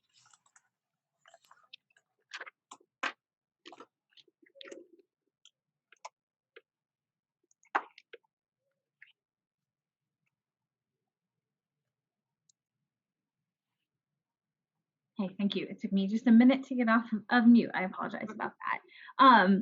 Excellent job. Thank you so much. Would you mind flipping back to the UDL slide? I thought that was really important with all the strategies. This has come up several different times, but these are such important aspects that we can do. Yeah, go on ahead. I told him a couple of more slides back, right? You're talking about the one. The who, the what, the why? Oh, this. Yes, I love both of these. I think they're both great. Important to pull and tie it all together. You know, as we're thinking about how we're supporting from this universal design program. So talk to me a little bit. I know you guys have been really intentional about rolling this out as a district. Where are you in the process? You've pulled together and then so many amazing resources and really worked intentionally with your staff. Where are you in the process? And tell the group that. And then what's next? What's on the horizon? Because I know you guys have some lofty goals. So I just wanted to know. Well, we established through that survey that we did, and just also in Amy and I getting together, which has been really great. You know, that because we're in different schools and I'm primary and she's secondary. That we're at the beginning stages. Leslie, why don't you talk a little bit how you created that survey and who helped you create the survey to get the data that you wanted, that you were seeking to learn? You want me to answer, Amy, or you want to answer? Yeah, well, you know, through this whole process, we just really realized we were really at the first stage of the framework, you know, and we just really started with where we were, and we decided to go ahead, and we knew where we were, we knew where our immediate colleagues were in the field, and we decided just to see where we were as a school district. We're a fairly large school district, so we have a lot of different things happening in a lot of different buildings, so, and we're all a little disconnected with it as far as our applied skills program. So it was very eye-opening to put together questions, and it was pushed out to the whole district at every grade level. So you could very easily see the people who are already doing it, and then the non-response, I'm assuming, are people who haven't experienced it at all yet, because we only got like, what, 43 responses or something, and it's very large district. So I'm guessing that tells you a lot right there, really. And then all over the map, as far as, we had everything across the gamut of where people were with this process. We had people all about it. We had people who were clearly in it with reservations and suggestions and comments. We had the whole thing. So what we decided we needed to really do was just really start at, people had a misunderstanding of even what it is. Like, that's why we have a definition clearly defined. Our director wants to use this presentation for all new hires coming into the district. And really, as we get going with our inclusion teams, probably gonna have to show this to everybody. And this is just the beginning, what it is and why we need it, because we realize that's where we are as a district, and it's gonna require, step by step. And it was neat how Amy and Leslie worked through the process and really worked with their director, because like they said, they are from a very large district, so that they can really get the pulse of where everybody is at in the district, and then really set the priorities for the district. And like they said, they found out that they were really at the beginning stages of where setting that mindset and really thinking about what inclusion really means to them. So what are next steps, guys? What are your next steps? Well, I started here with my principal, and we're at the beginning stages of getting our inclusion team going. So that's our next step is we're meeting again next week, and we did the assessment. So we're going to see where everyone is there, and then we can start planning the next step and hopefully get us in a good place for next school year. And we are at the middle school that I'm working at, we have really been focusing with inclusion more on an individual basis, case by case, and we've implemented Best Buddies, which has been really awesome. It's been difficult this year with COVID, but that's providing a lot more awareness. And just so next year, what we're hoping to do is get a team together and start looking at what our goals would be, and then possibly in 2 years, trying to become sort of a model site or something of that nature, just to get the process actually going on a bigger scale. Great. So when you say that that your director is going to utilize this PowerPoint, are you guys going to help present it, or they're just going to use the PowerPoint as a resource? Oh, I don't know. Question. I mean, we would be willing to present it. So yeah. You guys have great insight, right? As to how this came about, and could really talk about how you created that survey and how this survey led to these priorities, and what really needs to happen. And your director just said she would love for you to help present it. Okay. Yeah, Rebecca's in the chat box saying, "Yep, I'd love some help with that presentation." Great job, ladies. Thanks so much. Thank you. Thank you. Please, if you guys have any other questions, feel free to put it in the chat, and we will chat or in the Padlet, and we will get those questions answered for you. And I just want to state, I love the visuals that both of Amy and Leslie used for this. I think it really brings it to the center of what those different models look like, and really the impact on students.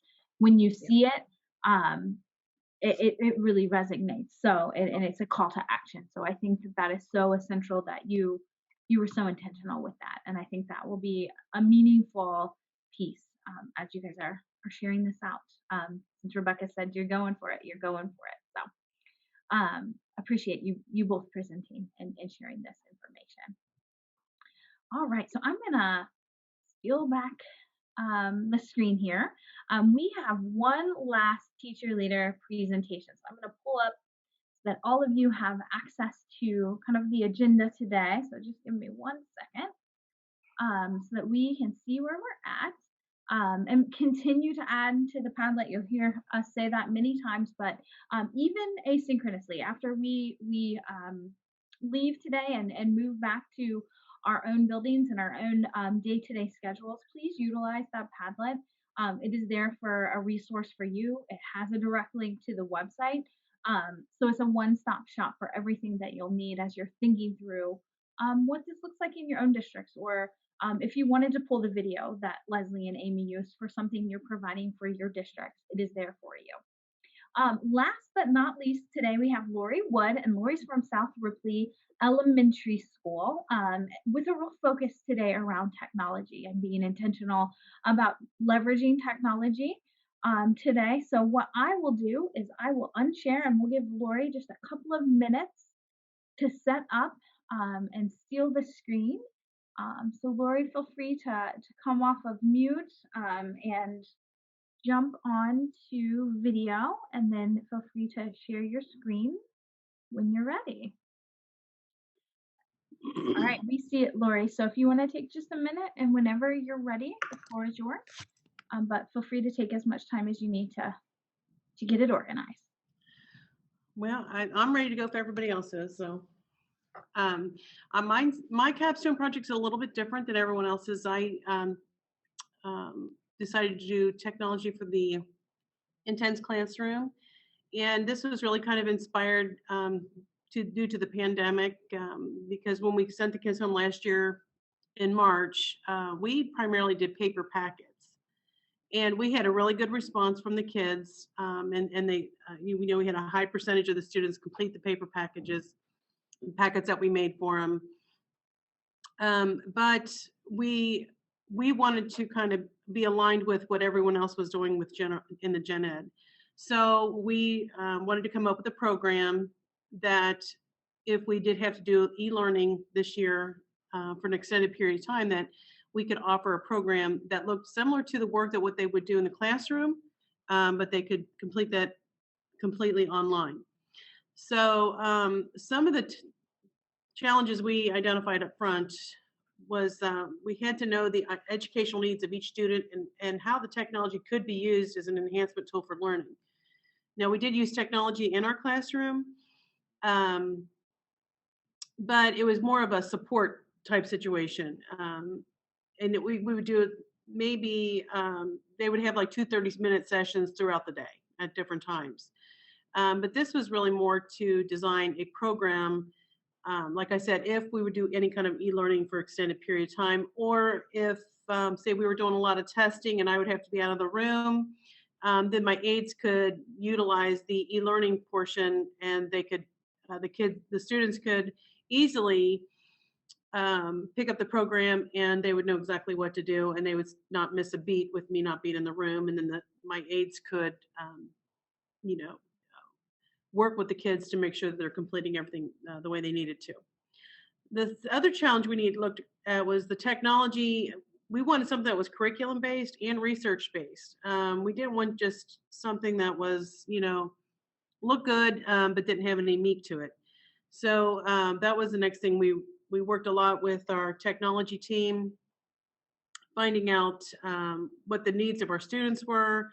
And we wanted to make sure that students could work it independently. Because like I said, they may have to do this at home, and we wanted them to be able to do it with confidence. So we started exploring technology, and we also wanted that at some point to be able to use the data to help drive our future learning, and planning with our lessons. So those are the 3 main challenges. We had a lot more challenges, but those are the 3 top ones that we came across as we started this little journey here. Looking at the first challenge, we wanted to identify each student's needs and the technology to support those needs. We already had a good handle on what each student was able to do and what their capabilities were. So we had to look at any new students we may have not known really well on what they were capable of doing. So we started searching for equitable learning websites. It began immediately as school started. We started working with, like I said, with the technology team. We started working with other teachers in the school building, finding out what was out there, what did they like, what did they not like.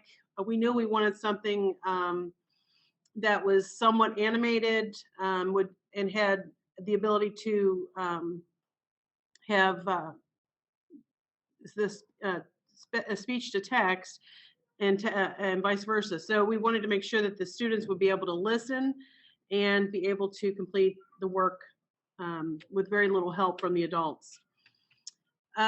We tested numerous programs early on, and we had actually the first 3 programs we tried, which were like one was for math was Freckle and Prodigy, and then Adventure Academy. Those are 3 programs that we looked at, and we did spend 3 to 4 weeks on each one, and we ended up not using any of those for various reasons. For math, we did find Splash Learn. Now it is a free program, but what we liked about it is, one, it was animated, and it did have the ability for kids to earn coins and things like this, and then they could go back and purchase things and things like that. So it had a fun factor to it, but it also read all the problems to the students. It was curriculum based, and it had multiple levels of grade levels.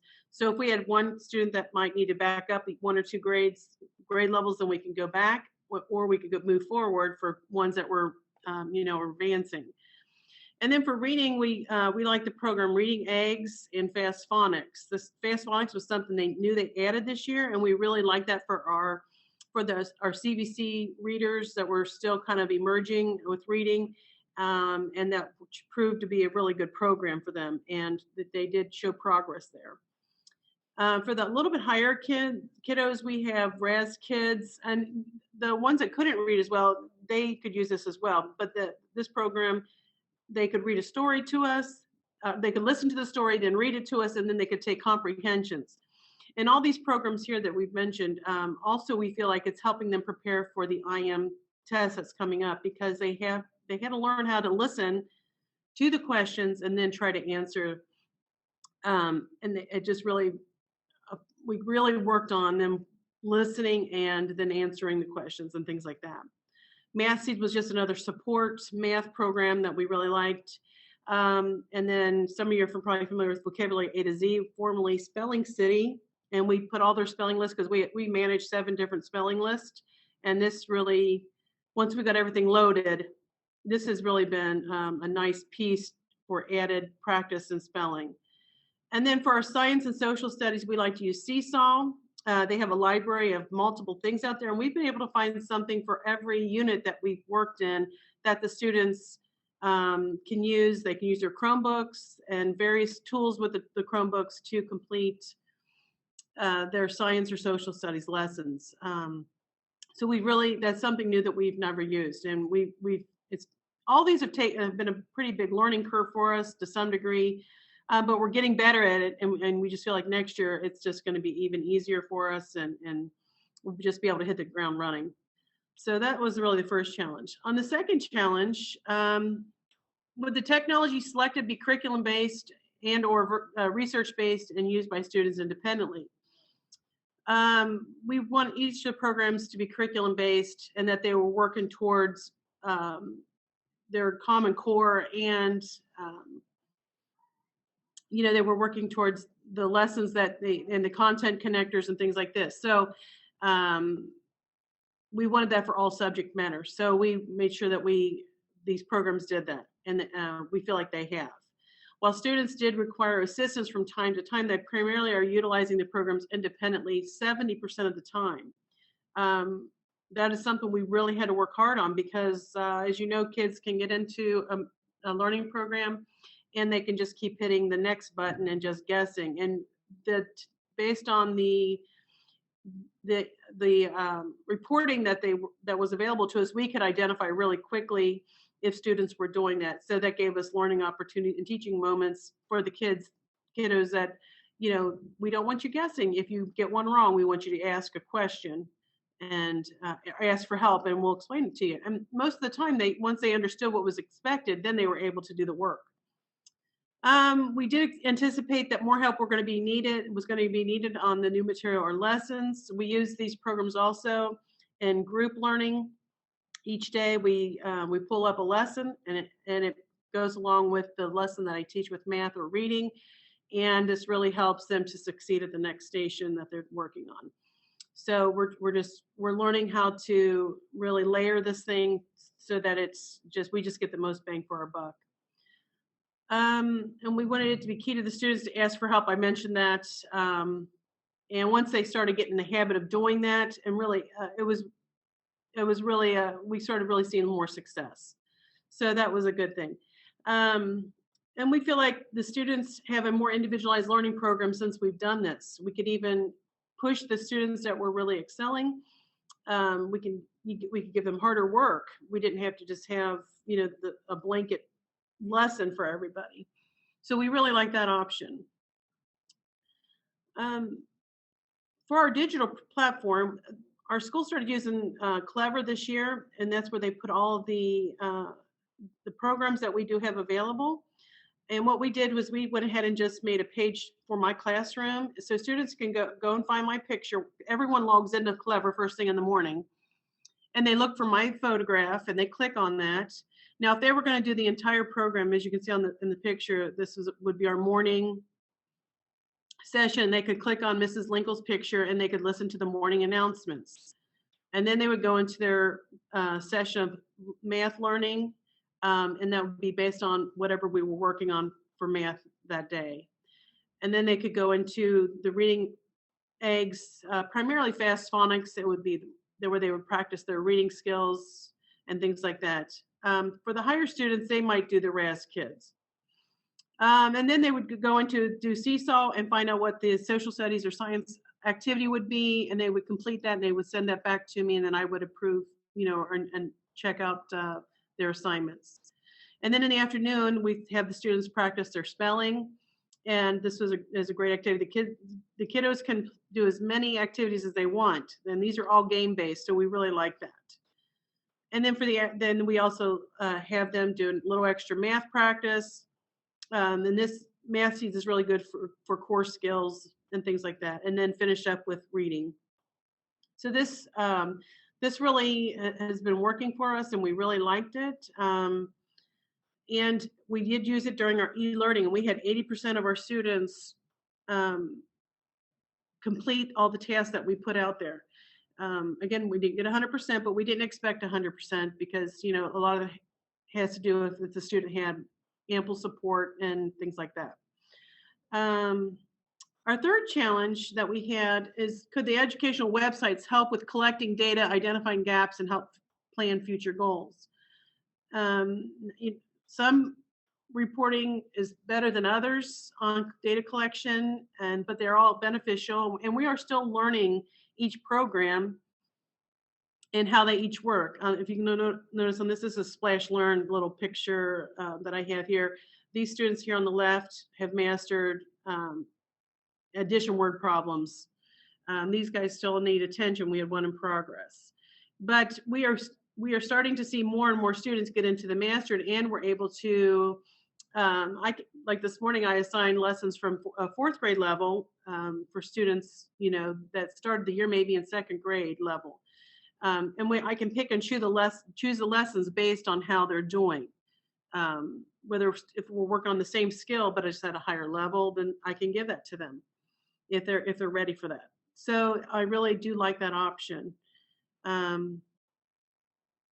We're able to identify the individual progress, and we can hone in on specific gaps where they might need a little more one-on-one attention when we do our group or individual work. So we're learning, like I said, the data piece of it, and we're trying to implement more of that information into our planning.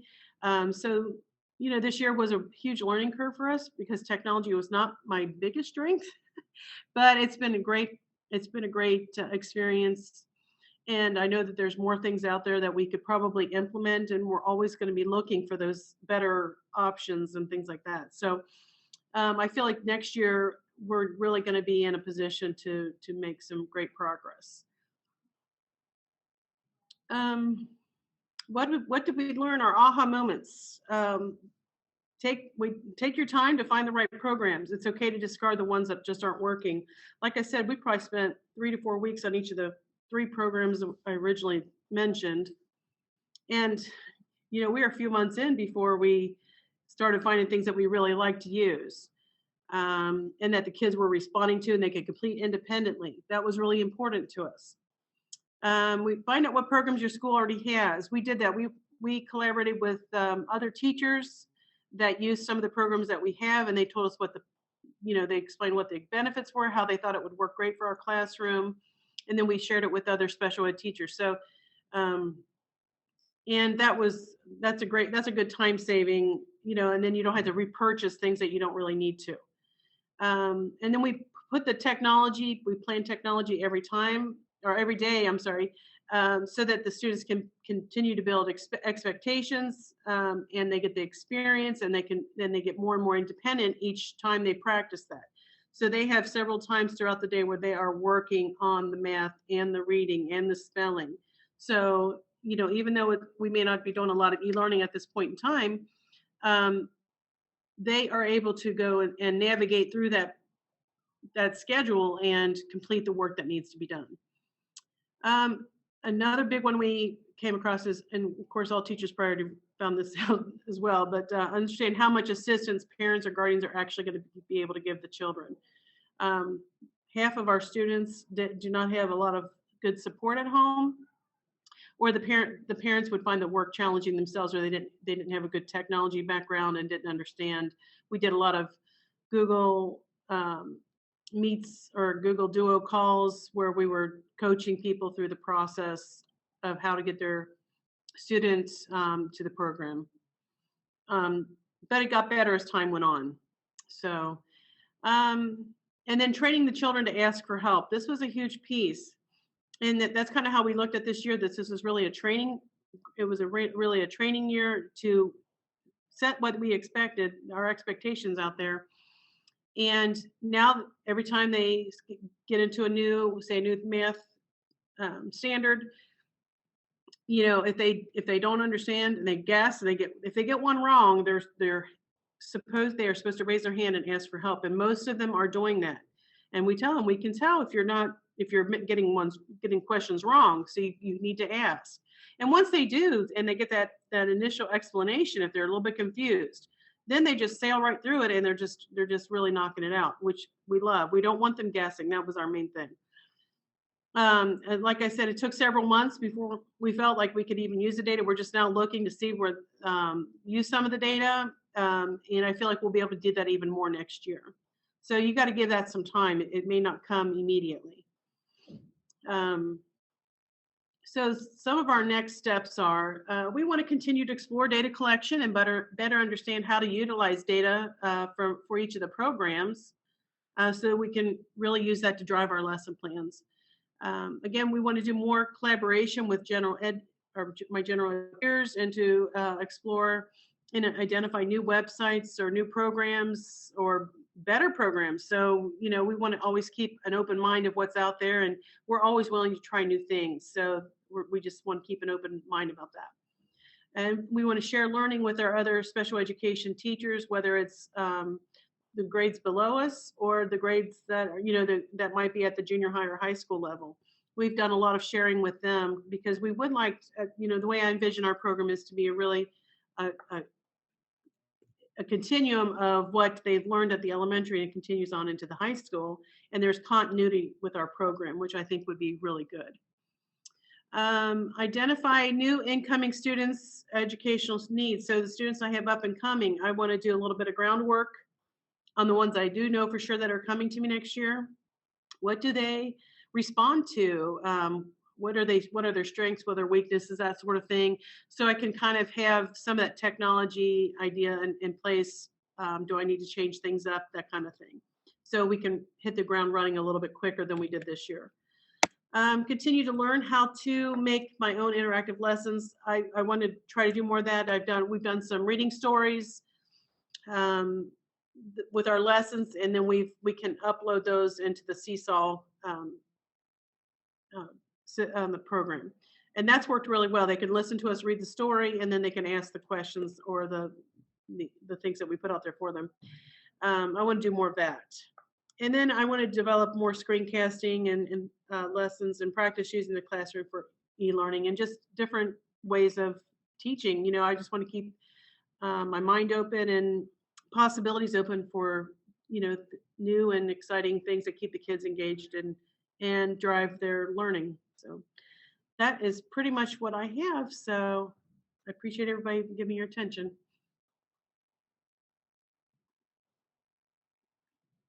Thank you, Lori. I appreciate it very much. And I think one thing that really stands out to me across the board with your work these last couple of years, you know, Lori is very intentional about looping in her staff as part of this process. So making sure that all the paraprofessionals are trained equally, and that when you walk into that classroom, you really can identify who the teacher is and who the support staff are, which I think is an accolade to the cross training across each individual in the classroom. You want to talk just a little bit about how you and your other aide is named Lori as well. How you and Lori and your staff have kind of worked collaboratively on this, because I know you're constantly seeking feedback. You're constantly training as well across your staff. What was the first, how we do Just this? really like how you approach that and how Sure. you help support that. Well, the one mindset that I have, and it's been that way since I started teaching, is I have more of a team approach rather than I'm the teacher and you guys are the aides type situation. They know that I have the ultimate say, but I tell them I invite your ideas. I invite your, because sometimes they have really good ideas and I don't want to dismiss that. And I think we have a great program as a result of that. And they think of things that I don't think of, or they may have, they've been in teaching in the school system longer than I have. And I really relied on that up front when I first started teaching. But I want them to have access to everything that I do and feel free that they can say, this is working, this is not working. What do I need to do to be better? And both the girls are really, that I work with, are great about, how can I do my reading better? How can I make this more accessible to this student? Or just communicating to me, I don't have enough stuff, or I don't think I have enough information for this child. And then we just work on it. And then we work together to knock it out. And it's this, everybody shares the load, and it's just been a great relationship. And I treat them as equals. But they know that I ultimately have the decision, like I said, if when it comes down to it. But they feel like they have, that I do genuinely care about what they think, and that they can, there's not that tension of whether they can share information with me or not. So does that answer your question? Absolutely, it did. Sorry, I just think of random questions. So I thought, and I know how intentional you are with that process and working with your staff and modeling for them, so that when you're pulled out of the room, when you're helping support across the building, that continuity of skills and is implemented. And that goes with this project as well, making sure that everyone knows and understands how to utilize those tools, from the students to the parents. You talked about modeling and setting up those calls with parents to do that. And I think that is so important.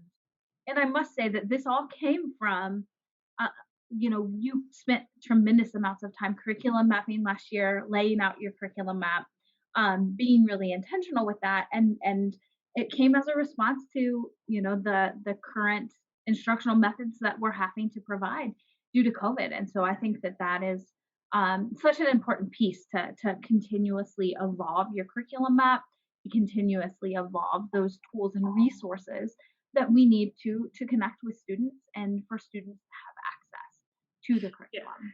It started out as the response to the COVID or the pandemic, as everybody was like, or you think we'll be in school 2 weeks? That's what everyone was saying. Will we be in school 2 weeks? So we're like, oh, we have to hurry up and get this together. So we were like, we kind of were in a panic trying to throw this together, but we didn't want to just throw it together. And we were really working hard with our technology guy, Brett. I can't thank him enough for helping me and help me learn the program as quickly as each program. I had to learn a little bit about each program so I could teach the students how to use it. Absolutely. And then, we could tell within a few weeks, this isn't good. They're confused or whatever. But anyway, it ended up, even though we didn't use it, we had 3 weeks, 1 week that we took off for the pandemic after Thanksgiving or around Thanksgiving. And then we had 2 weeks that were snow days, which we ended up using it for. And the kiddos did great. I was really proud of all of them, how they responded, and the parents did really well. Like I said, we had 80% response, which I felt really good about, considering as we just did it this year, full 100%. So, but the best part of it is that we ended up creating something that made our entire curriculum better as a result. So it wasn't just it was initially meant for the e-learning, but then it ended up making our day-to-day programs even better. So, and now we're just finding ways of how to really enhance the teaching process, which we really like. And it's made it better. Thank you for sharing. Amy, I see you as well. Do you want to say something? Oh, here, I can't. It's on mute. Hang on.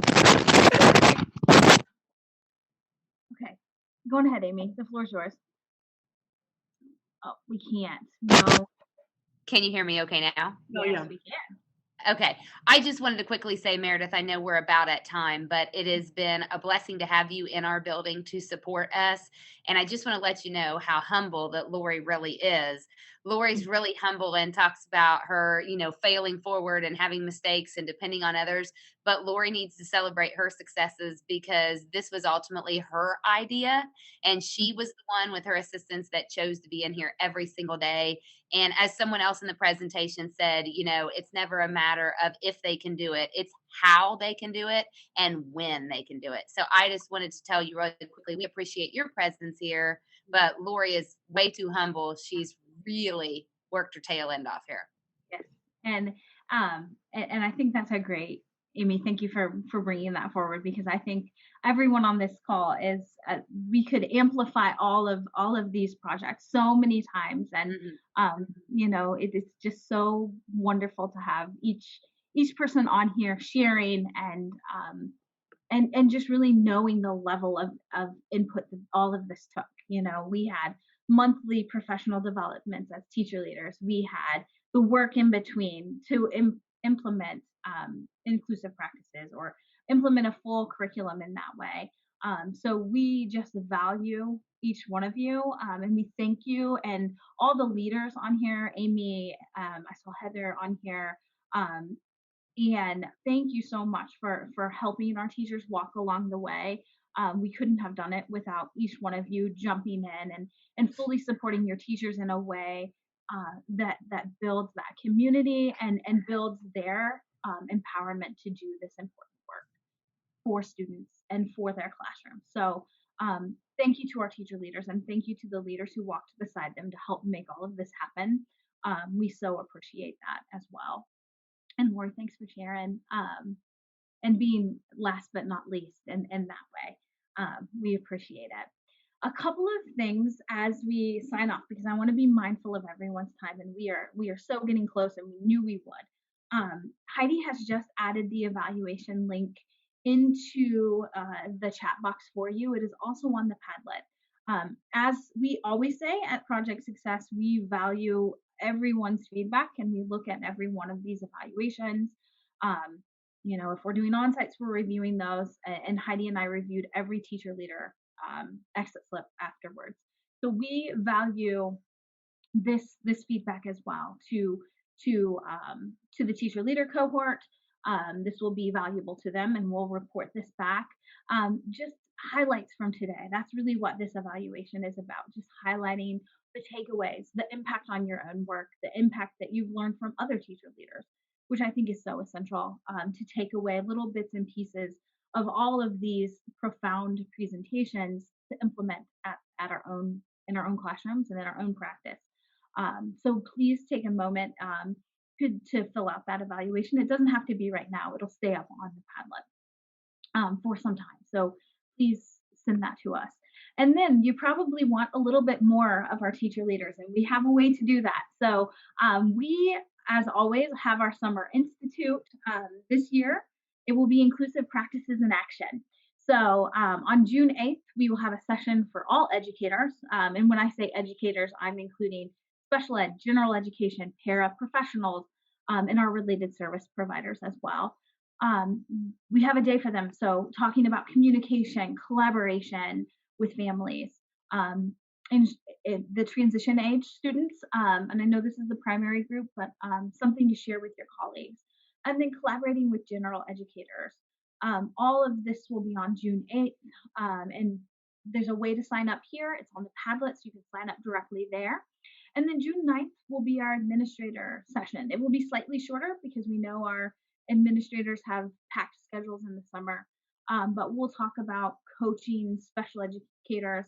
We have a panel for that of some people, our administrators that are on today as well as the evolution of inclusive practices at that district level. And this is just a snippet of what will be provided those days.